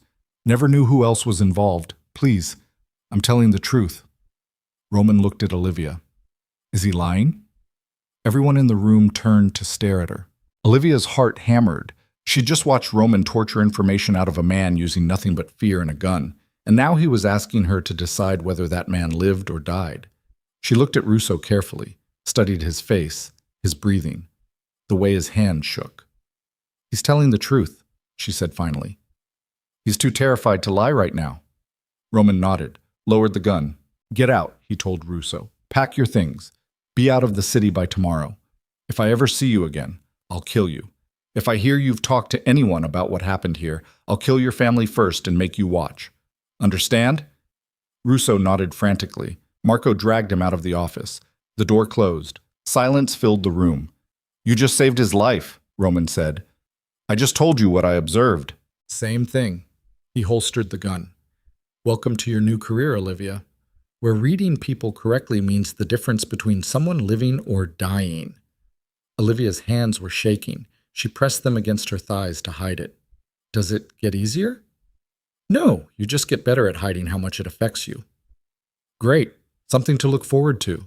Roman almost smiled. Almost. Then his phone rang. He answered, listened. His expression turned to ice. When? He asked. How many? More listening. Secure the perimeter. Nobody in or out. I'm on my way. He hung up. What happened? Olivia asked. The Morettis just hit one of my warehouses, killed 3 guards, stole 2 shipments worth $500,000. Roman grabbed his jacket. And they left a message. What message? He handed her his phone. The photograph showed the warehouse wall spray-painted with words in red. Your father sends his regards. Olivia's blood went cold. I don't understand. Your father's dead. Exactly. Roman's voice was deadly quiet. Which means someone's using his memory as psychological warfare. Someone who knows that's the one thing guaranteed to make me lose control.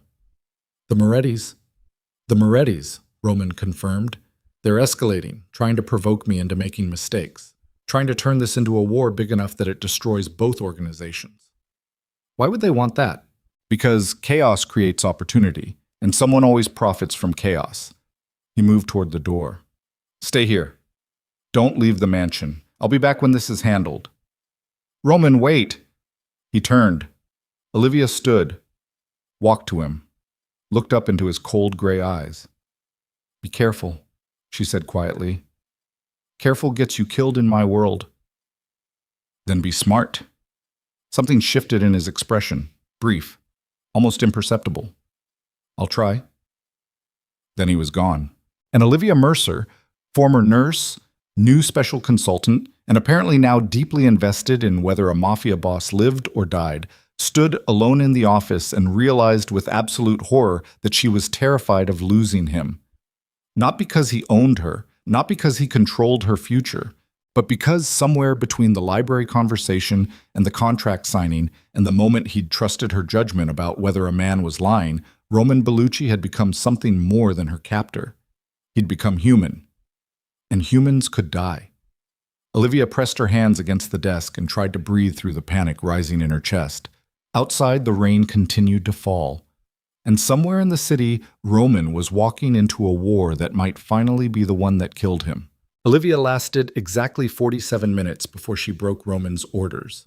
She tried staying in the office, tried focusing on the documents spread across his desk, tried convincing herself that Roman knew what he was doing and didn't need her interference.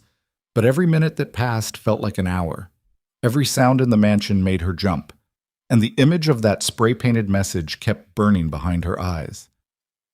Your father sends his regards. Someone was using Roman's grief as a weapon. Someone who knew exactly which buttons to push to make him reckless. and reckless men in Roman's line of work didn't live long. Olivia grabbed her phone and pulled up the contact Roman had saved for her. Marco answered on the second ring. "Miss Mercer, you're supposed to be... Where is he?" Mr. Bellucci gave specific instructions. "I don't care about his instructions. Where is he?" Silence on the other end. "Marco, please. I need to know he's safe." "He's not safe. He's at a warehouse on the south side preparing to walk into what's probably a trap. And he won't listen to anyone telling him to slow down because he's too angry to think straight." Olivia's stomach dropped. "Give me the address." "Absolutely not." "Marco, you don't understand what you're asking. This isn't a negotiation. This is a war zone. People are going to die tonight, and Mr. Bellucci will lose his mind if anything happens to you." "Then come pick me up and keep me safe while I make sure he doesn't get himself killed." "That's not how this works." "It is now." Olivia's voice turned hard. "I'm a consultant. I consult. That's my job. So either you bring me to wherever Roman is, or I call a car service and show up alone. Your choice." Marco swore viciously in Italian. 20 minutes, front entrance, and if Mr. Bellucci puts a bullet in me for this, I'm haunting you forever. He hung up. Olivia changed into dark jeans and a black sweater from the closet, pulled her hair back, grabbed a jacket. Then she went downstairs and waited. Marco arrived in 18 minutes, driving one of the black SUVs. His expression could have curdled milk. "Get in, and if you get killed, I'm telling everyone it was your idea." Fair enough. The drive took 35 minutes through late afternoon traffic. Marco didn't speak, just drove with his jaw clenched and his eyes checking the mirrors every few seconds. They crossed into an industrial area where buildings crouched against gray sky like sleeping giants, warehouses with broken windows, empty lots filled with rusted machinery, the kind of neighborhood where people knew better than to ask questions. Marco turned down a side street and stopped 2 blocks from a massive warehouse complex. Armed men stood at various positions around the perimeter. 3 SUVs blocked the main entrance. More men moved inside the building. "He's in there," Marco said. "Central warehouse, and he's about 5 minutes from doing something catastrophically stupid." "Like what?" "Like walking alone into a meeting with Carlo Moretti to demand satisfaction for the attack." "That's insane. That's grief." Marco looked at her. His father was everything to him, the only person who saw him as human instead of a weapon, and the Morettis took that away. So now Roman's going to take everything from them, even if it kills him in the process. Olivia climbed out of the SUV. "Stay behind me," Marco ordered. "Don't speak unless spoken to. And if shooting starts, hit the ground and don't move." They walked toward the warehouse.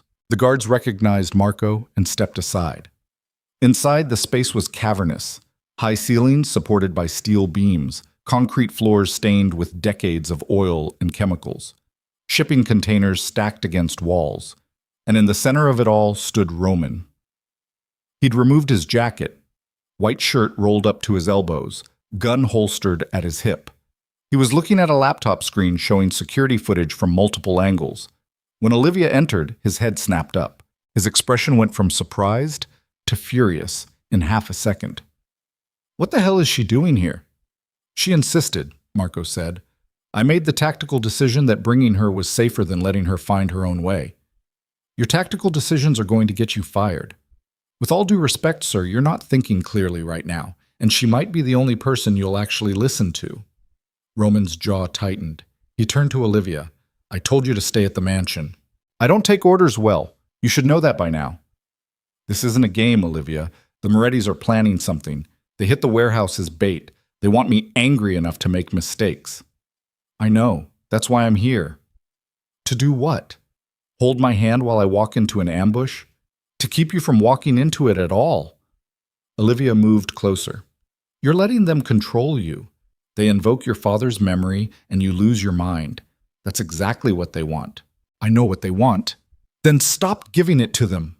The shout echoed through the warehouse. Everyone within earshot turned to stare. Roman's eyes narrowed dangerously. "You don't understand. I understand that you're about to throw away 8 years of careful planning because you're too angry to see straight." Olivia stepped into his space, close enough to feel the tension radiating off him like heat. "Your father wouldn't want this. He wouldn't want you dying for revenge. You didn't know my father." No, but I know you.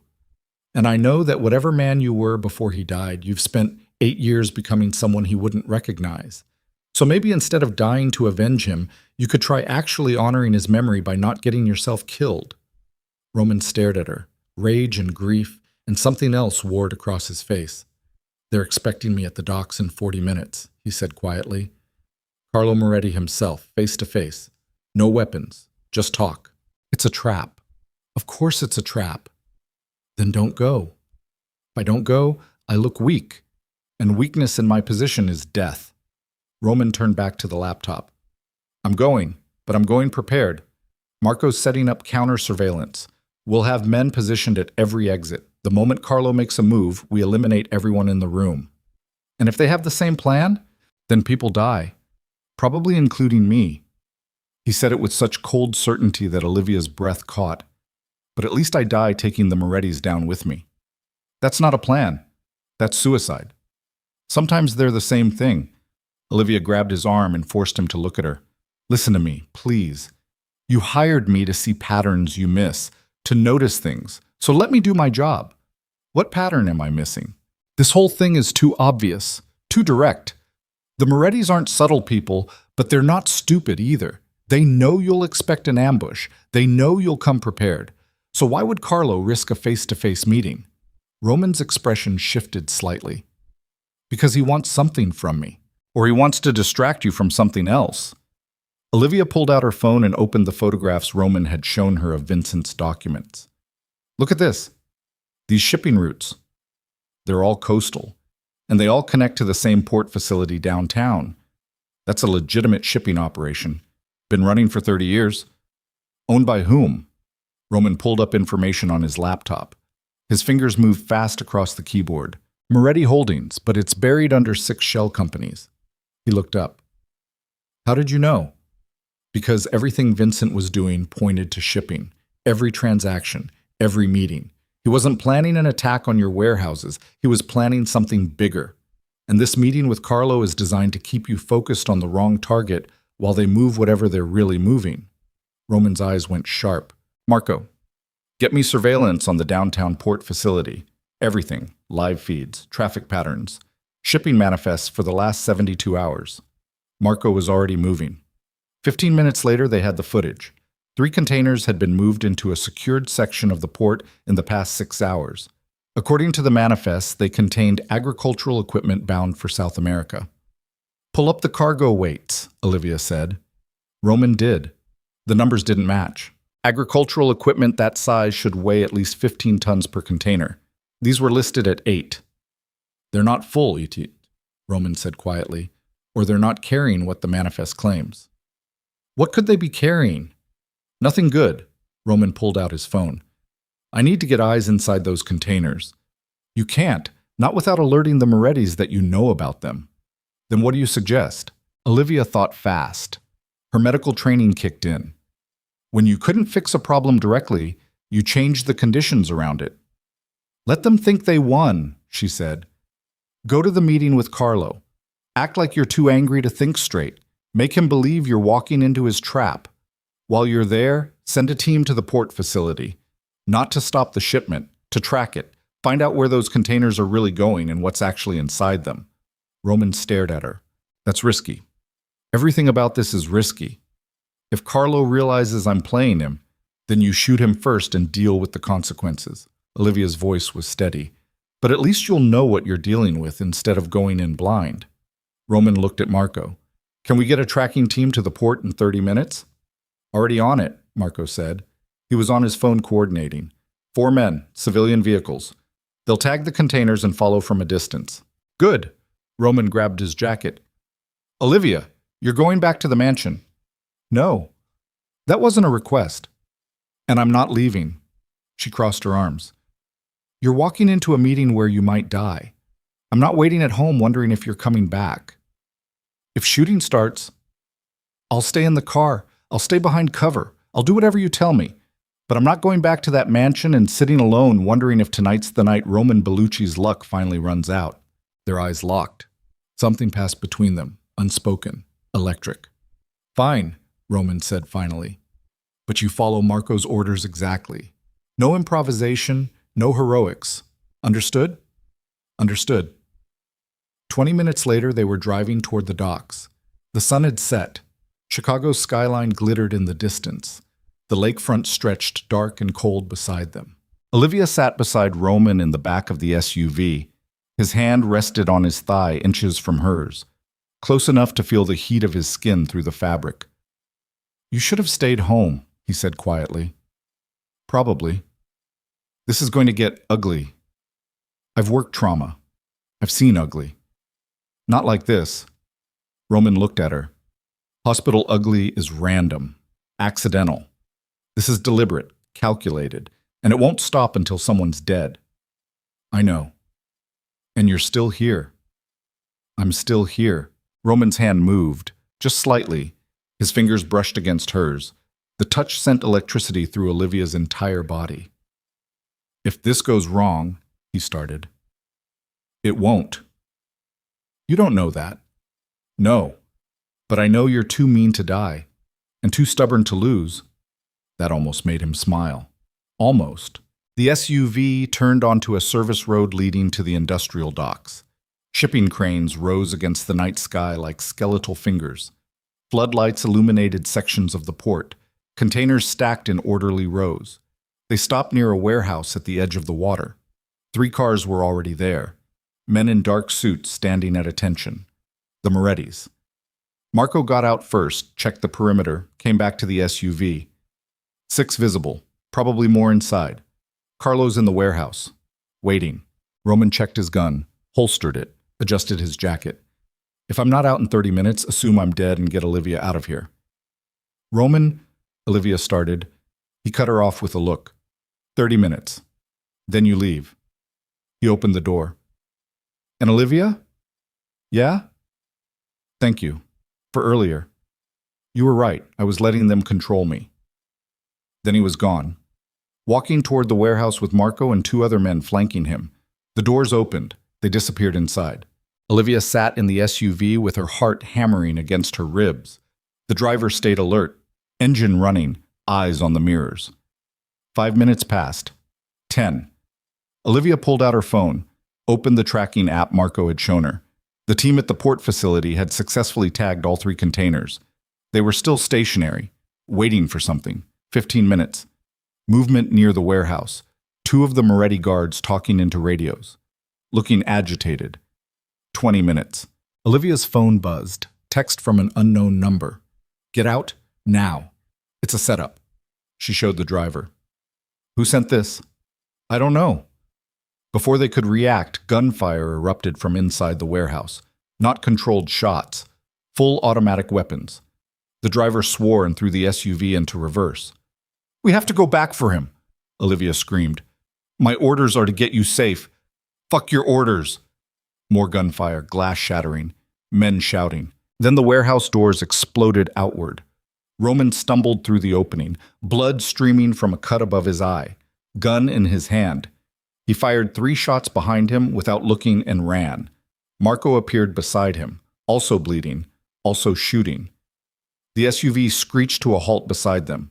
Doors flew open. Roman and Marco dove inside. "Drive!" Roman shouted. The SUV accelerated hard enough to throw everyone back against the seats. Behind them, the Moretti guards poured out of the warehouse firing. Bullets punched through the rear window. Olivia hit the floor. Roman returned fire through the shattered glass. His face was cold, controlled, but his hands shook slightly. They made it 3 blocks before another SUV appeared in front of them, blocking the road. "Shit," the driver said. Men poured out, armed, ready. "Reverse," Roman ordered. The driver threw the vehicle into reverse. Another SUV appeared behind them. They were boxed in. Roman's expression turned deadly calm. "Everyone out, now." They abandoned the SUV and took cover behind a parked delivery truck. The Moretti men advanced from both directions. "This is bad," Marco said. He was bleeding from his shoulder. "How many rounds do you have?" Roman asked. "Maybe 20. "Make them count." Roman looked at Olivia. She was pressed against the truck, shaking. "When I tell you to run, you run. Don't look back. Don't stop. Just run until you find people and call for help." "I'm not leaving you." This isn't a discussion. Gunfire cut off his words. Bullets tore into the truck's metal siding. Sparks flew. The smell of gunpowder and oil filled the air. Roman blind fired around the corner, dropped one of the Moretti men. But there were too many. They were going to die here, on a dark street in Chicago's industrial district, surrounded by men who wanted them dead. And there was nothing Olivia could do to stop it. Then headlights appeared at the end of the street. Not one vehicle. 6. Black SUVs with tinted windows moving in formation. The Moretti men turned to face the new threat. The SUVs stopped. Doors opened. Armed men poured out wearing tactical gear. But they weren't shooting at Roman. They were shooting at the Morettis. "What the hell?" Marco breathed. The firefight lasted 90 seconds. When it was over, every Moretti soldier lay dead or dying. And a man stepped out of the lead SUV. Older, distinguished, expensive suit, silver hair. He walked toward Roman's position with complete confidence. No weapon visible. No fear in his posture. Roman lowered his gun slowly. "Dante." The man smiled. "Hello, Roman. It's been a long time." 8 years. 8 years, Dante agreed. "Since your father's funeral, since you told me you never wanted to see my face again, since you swore you'd build an empire without help from anyone connected to the old world." "I meant it." "I know you did."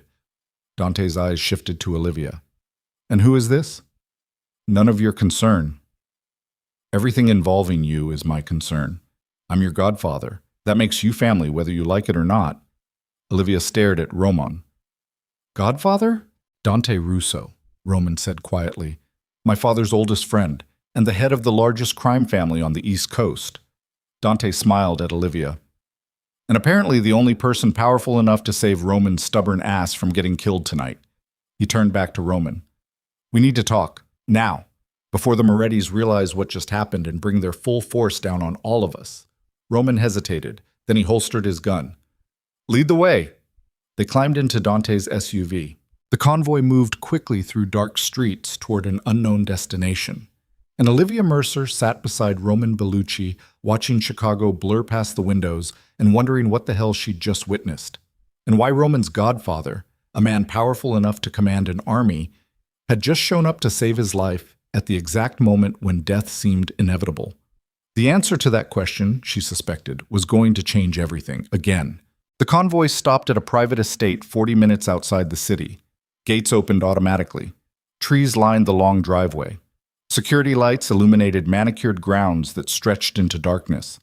The main house was smaller than Roman's mansion, but older, more established, the kind of place that had witnessed generations of secrets. Dante led them inside without speaking. The interior was elegant in a way that Roman's fortress could never be. Warm wood paneling, leather furniture worn soft by decades of use, photographs on the walls showing men in suits from different eras, family, legacy, history, everything Roman had tried to build alone. Dante gestured toward a sitting room. "Please, sit. I'll have someone look at those injuries." Roman touched the cut above his eye. Blood had dried on his face. He looked exhausted. "I'm fine." "You're bleeding. That's not fine." Dante pressed a button on an intercom. "Maria, we need medical supplies in the sitting room." He turned to Marco. "Your shoulder needs attention too. Don't argue. You're no use to Roman if you pass out from blood loss." Marco sat reluctantly. A woman appeared within minutes carrying a medical kit. She was efficient and silent, cleaned Marco's wound, applied bandages, did the same for Roman while he sat rigid as stone. Olivia watched from across the room. Her hands still shook from the adrenaline. Her ears still rang from gunfire. She'd almost died tonight. Roman had almost died. And this stranger, this godfather Roman, had apparently cut out of his life 8 years ago, had shown up at the exact right moment to save them. It was too convenient, too perfect. When the woman finished and left, Dante poured whiskey into 4 glasses, handed them out. "To survival," he said. Nobody drank. Dante smiled slightly and set his glass down. "You want to know why I was there tonight?" "Obviously," Roman said. "I've been tracking the Morettis for 6 months. Ever since I heard rumors they were planning something big, something that involved you." Dante sat in a leather chair that looked like a throne. "I couldn't let that happen." Why not? You made it clear 8 years ago that I was on my own. No. You made it clear you wanted to be on your own. I respected that choice, even though it killed me to watch you build an empire on anger instead of wisdom. Dante's expression softened. But you're still my godson.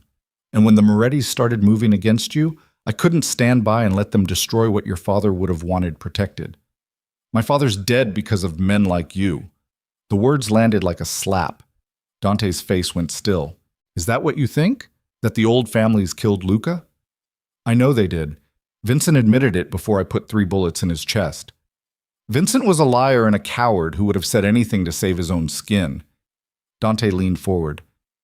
The Morettis killed your father, Roman, but not because of some territorial dispute or power struggle.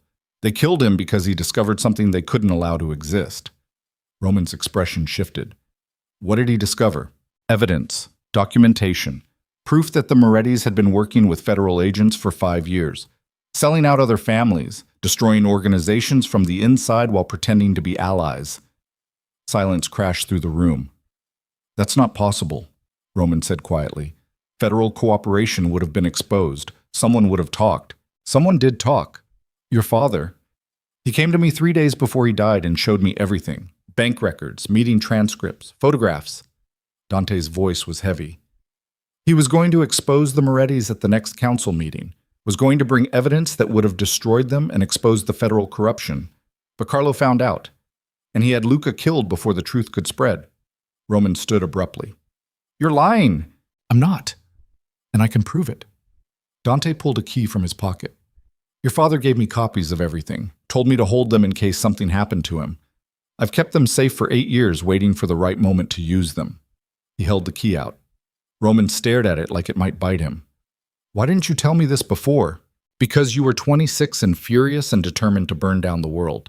You wouldn't have listened. You would have gotten yourself killed trying to take on the Morettis and the federal agents backing them. Dante's eyes were sad. So I waited. Let you build your empire. Let you get strong enough to actually survive what comes next. And what comes next? We destroy the Morettis completely, expose their federal connections, bring down everyone involved in your father's murder, together. Roman took the key slowly. His hand trembled. Olivia watched emotions war across his face. Rage, grief, hope, fear. Why now? Roman asked. Because the Morettis are desperate. They know you're getting close to the truth. They know their federal protection is starting to crack. So they're escalating, trying to provoke you into a war that will destroy you both before anyone discovers what they've been hiding. Dante stood. But if we move now, if we use your father's evidence combined with what we can gather in the next 48 hours, we can end them, completely, permanently. Roman looked at Olivia. She saw the question in his eyes. What do you think? Everyone in the room turned to stare at her. Olivia's heart hammered. She was a consultant, a nurse, a woman who'd been dragged into this world 6 weeks ago, against her will. She had no business making decisions about mafia wars and federal corruption. But Roman was asking anyway, trusting her judgment, giving her a voice. I think, she said carefully, that you've spent 8 years building an empire on revenge. And revenge is eating you alive, so maybe it's time to choose something different. Like what? Justice. Real justice. The kind your father apparently believed in. Olivia stood and moved closer. You said he valued honor and old-world principles. Said he would have hated what you became. So maybe instead of burning everything down, you actually finish what he started. Roman stared at her for a long moment. Then he looked at Dante. Show me the evidence. They spent the next 3 hours in Dante's study reviewing documents that Luca Bellucci had died protecting. Bank transfers showing millions of dollars moving from federal accounts to Moretti shell companies. Transcripts of meetings between Carlo Moretti and FBI officials. Photographs of handshakes and signed agreements. A conspiracy that had lasted decades. That had destroyed families. That had corrupted the very institutions meant to enforce justice. And at the center of it all was Carlo Moretti, the man who had ordered Roman's father executed to protect his empire of lies. How do we use this? Roman asked. Carefully. Dante spread a map across the desk. The Morettis have 3 key operations. Their shipping facility downtown, a money laundering operation running through a casino in Indiana, and a distribution network based out of Detroit. We hit all three simultaneously, fast, overwhelming force, and while they're scrambling to respond, we release the evidence to every media outlet and law enforcement agency that isn't corrupted. That's a coordinated assault across 3 states, which is why I brought my resources. Dante pulled out his phone. I have 200 men ready to move on your word, another 50 handling intelligence and logistics. We can be in position within 12 hours. Roman looked at Marco. Can your teams integrate with Dante's? If they follow orders, yes. They will. Dante's voice carried absolute certainty. This isn't a territorial dispute. This is justice for your father. Every man in my organization understands that. Roman turned to the window. Dawn was breaking over the grounds outside. Pink light filtered through trees. If we do this, he said quietly, there's no going back. The Morettis will be destroyed, but so will any chance of operating quietly. Every federal agency will be investigating. Every organization will be watching to see if we're vulnerable. You'll have allies, Dante said. The families who've been secretly fighting the Morettis for years. Once the truth comes out, they'll support you, protect you, because you'll be the one who exposed the corruption that's been bleeding all of us dry. Roman's reflection stared back from the window glass. He looked older than 34. Looked like a man who'd carried too much weight for too long. Olivia. He didn't turn around. This is your last chance to walk away. Once this starts, you're tied to everything that happens. You'll be a target, potentially for years. So if you want out, now's the time. Olivia stood, walked to him, looked at his reflection beside hers in the glass. I signed a contract, remember? I don't break my contracts. This is different. No, it's exactly the same. She touched his arm, felt the tension coiled beneath his sleeve. You trusted me enough to ask my opinion tonight. You trusted me enough to bring me into your world. So I'm trusting you enough to see this through. Roman finally turned to face her. His eyes were red-rimmed with exhaustion. His jaw was set with determination. But underneath everything else was something that looked almost like gratitude. Thank you, he said quietly. Then he turned to Dante. Let's end this. The next 36 hours were controlled chaos. Teams mobilized across 3 states. Weapons were distributed, routes were planned, intelligence was gathered. Olivia stayed at Dante's estate, watching everything unfold. She had no tactical role, no combat training, but Roman kept her close anyway. Included her in planning sessions, asked her opinion on timing and strategy, and slowly she began to understand what she'd become to him. Not a possession, not a tool, a partner. Someone he trusted when trust didn't come easy. Someone who saw him as human when the rest of the world saw him as a monster. The assault launched at 3 in the morning on the second day. Dante's forces hit the casino in Indiana. Roman's men struck the Detroit distribution network, and a combined team led by Marco assaulted the shipping facility in Chicago. Olivia watched it unfold on screens in Dante's study. Live feeds from body cameras, radio chatter, maps updating in real time. It was brutal. The Moretti soldiers fought hard, but they were outnumbered and outmaneuvered. Within 90 minutes, all 3 locations were secured. No casualties on Roman's side. 17 dead among the Morettis. Dozens more arrested when police arrived. Police who'd been anonymously tipped with enough evidence to justify raids. And in the chaos of the raids, the evidence began to spread. Documents posted to encrypted websites that journalists monitored. USB drives mailed to major news outlets. Phone calls made to prosecutors who'd built careers fighting corruption. By dawn, the story was breaking everywhere. Federal agents implicated in organized crime.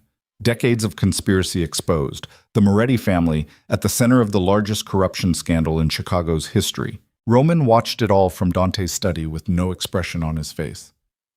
It's done, Dante said quietly. Your father's been avenged, and you're still alive to see it. Doesn't feel like victory. Victory never does, not when it costs this much. Roman turned away from the screens. I need to go somewhere. Where? The cemetery. I haven't visited my father's grave in 8 years. I'll have a car prepared. No. Roman looked at Olivia. Just us. Nobody else. They drove to the cemetery in a simple sedan. No armed escorts. No security detail. Just 2 people in a car heading toward a conversation 8 years overdue. The cemetery was quiet. Morning mist clung to grass between headstones. Trees filtered weak sunlight. Roman led Olivia to a grave near the back. Simple marker, clean lines. Luca Bellucci, beloved father, friend, and leader. 1945 to 2018. Roman stood looking at the stone for a long time. Olivia waited beside him, silent. Finally, Roman spoke. I became everything he didn't want me to be, cold, ruthless, willing to destroy people to achieve objectives. His voice was barely above a whisper. I told myself it was for him, that I was avenging his death, but really I was just angry, and I turned that anger into an empire built on fear. He knelt beside the grave. I'm sorry, Papa. I'm sorry I didn't trust your values. I'm sorry I spent 8 years becoming someone you wouldn't recognize. And I'm sorry it took me this long to actually finish what you started the right way. Tears ran down his face. Olivia had never seen Roman cry, had never imagined he was capable of it. But here, in front of his father's grave, the armor finally cracked. I don't know how to be the son you wanted, Roman continued. I don't know if I can ever make up for the things I've done, but I'm going to try. I promise. I'm going to try to build something you'd actually be proud of. He stayed kneeling for several more minutes. Then he stood slowly, wiped his eyes, looked at Olivia. Thank you for being here. Where else would I be? They walked back to the car in silence. The drive back to Dante's estate took an hour. Roman didn't speak, just stared out the window watching the world pass by. When they arrived, Dante met them at the door. The media is exploding. 3 senators are calling for investigations. The FBI director just resigned, and Carlo Moretti was arrested trying to flee the country. Where is he now? Federal custody, maximum security. He'll spend the rest of his life in prison. Roman nodded slowly. Good. There's something else. Dante handed him a folder. We found this in the documents your father left. I think he meant for you to have it eventually. Roman opened the folder. Inside was a handwritten letter, his father's distinctive script. Roman, if you're reading this, I'm gone. And I'm sorry. Sorry I didn't tell you about the Morettis sooner. Sorry I put you in danger by investigating them.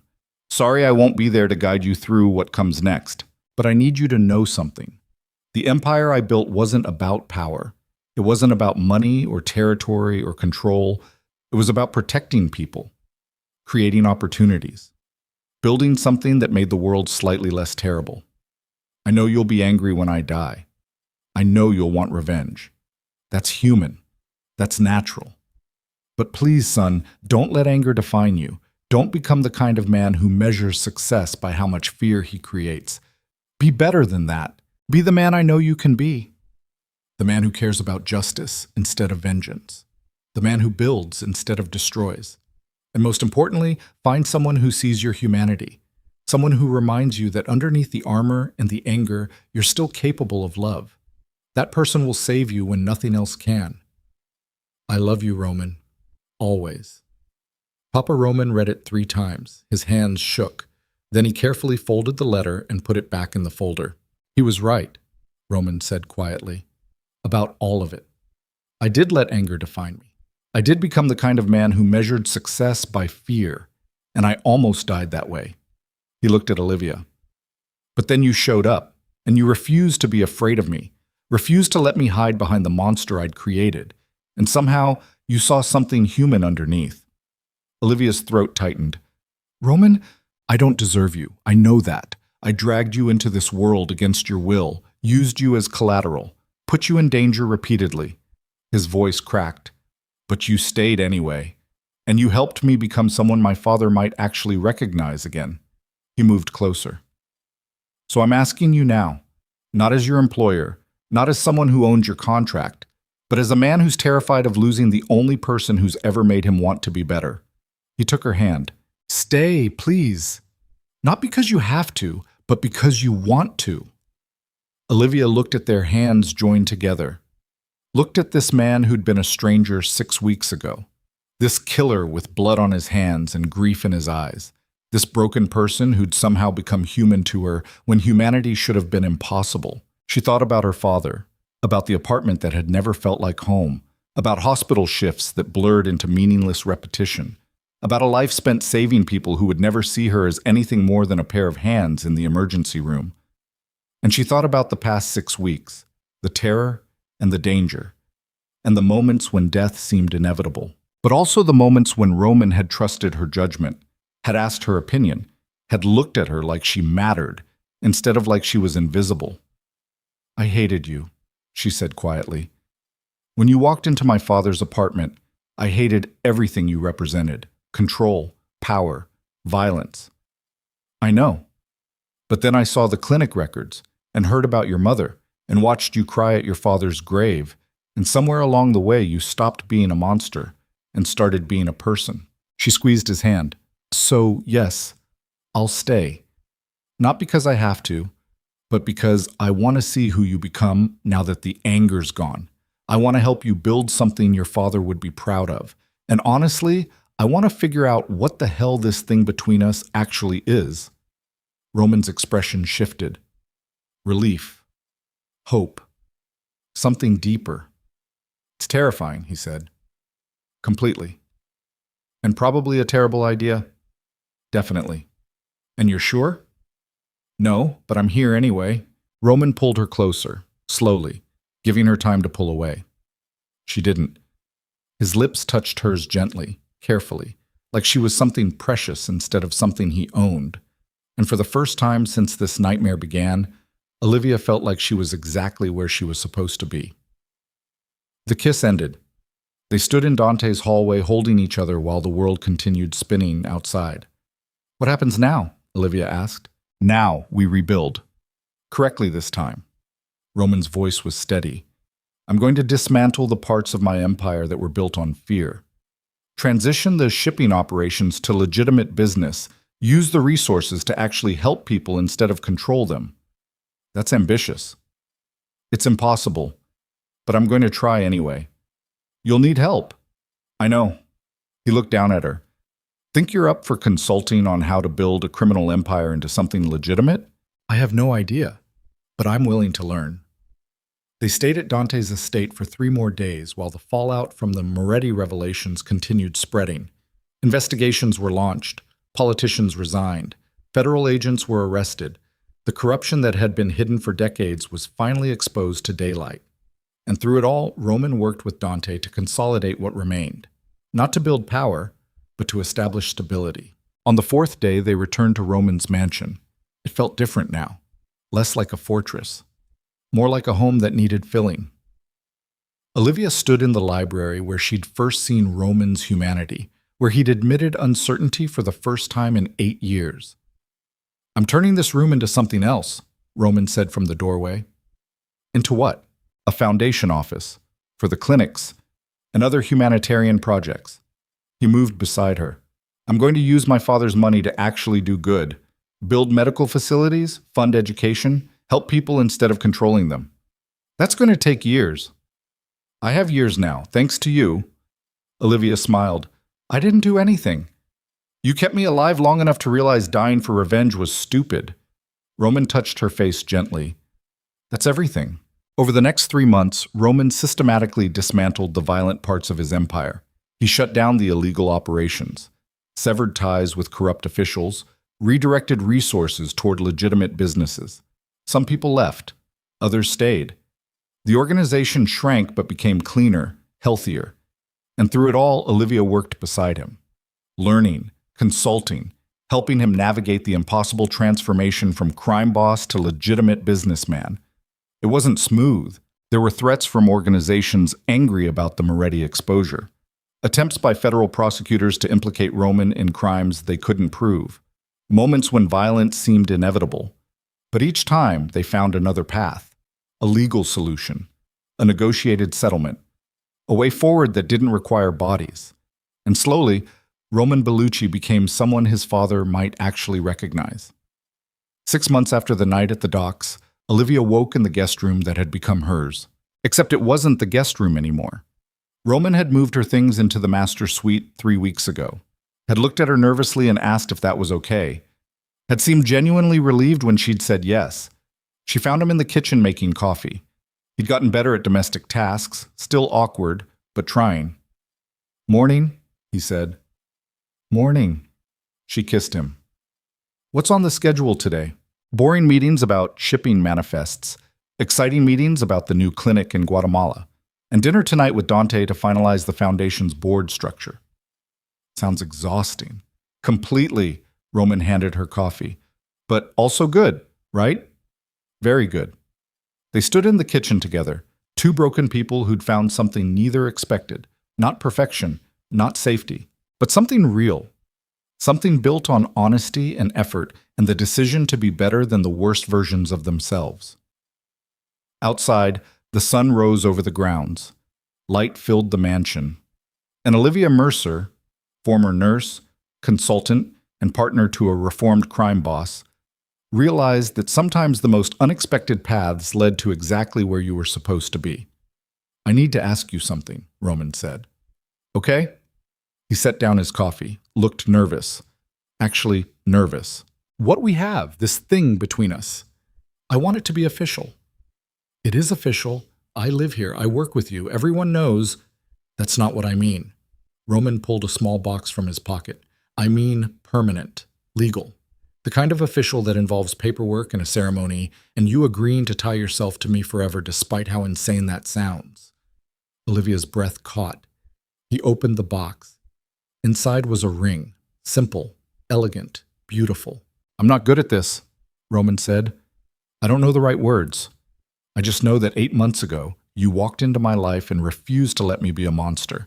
And every day since, you've made me want to be the kind of man my father would be proud of. So I'm asking, will you marry me? Will you build this new life with me? Will you take a chance on the possibility that maybe two broken people can actually be whole together? Olivia looked at the ring, looked at his face, looked at the man who'd started as her captor and somehow become her partner. Yes, she whispered. Roman's expression broke into the most genuine smile she'd ever seen. He slid the ring onto her finger. It fit perfectly. Of course it did. They stood in the kitchen holding each other while coffee cooled and the morning light grew stronger, and the future stretched ahead, filled with uncertainty and possibility, and the chance to build something good from the ruins of something terrible. And Olivia realized that coming home didn't mean going back to where you started. Sometimes it meant finding someone who made wherever you were feel like exactly where you belonged. I love you, Roman said quietly. I love you too, Olivia answered. Even though you're still kind of terrible at making coffee. He laughed, real laughter, free and light and human. And in that moment, Olivia knew with absolute certainty that they were going to be okay. Not because everything was perfect, but because they'd both chosen to keep trying anyway. The wedding happened 3 months later in the gardens behind the mansion. Small, private. Just Dante, Marco, Helen, and a handful of people who'd become family. No press, no spectacle. Just two people making promises to each other under open sky. Olivia wore a simple white dress. Roman wore a suit that actually belonged to his father. Dante officiated, and when they exchanged vows, Roman's voice only broke once. I promise to be worthy of you, he said, every day, for the rest of my life. I promise to remind you that you already are, Olivia answered, even on the days when you forget. They kissed, and the small group of witnesses applauded. That night they sat in the library, now converted into the foundation office, reviewing plans for new clinics across Central America. Your father would be proud, Olivia said. I hope so. Roman looked at the photograph on the desk, Luca Bellucci smiling in better times. I think he'd like you. Yeah? Definitely. You're exactly the kind of person he valued. Smart, brave, honest, willing to see good in people even when they don't deserve it. You deserved it. I really didn't, but I'm grateful you thought so anyway. They worked until midnight, then climbed the stairs to their room, their home. The life they were building together from broken pieces and second chances and the radical decision to choose something better than revenge. And as Olivia fell asleep beside the man who'd once been her captor and was now her husband, she realized that sometimes the worst moments of your life were actually the beginning of something extraordinary. You just had to survive them first. Chicago rain hammered against the windows. Thunder rolled in the distance. But inside the mansion, everything was warm and safe and real. and Olivia Mercer, now Olivia Bellucci, dreamed of futures where broken people could actually heal, where empires built on violence could transform into foundations for good, where love could grow in the most unlikely places, and where two people who'd started as enemies could become partners in building something that actually mattered.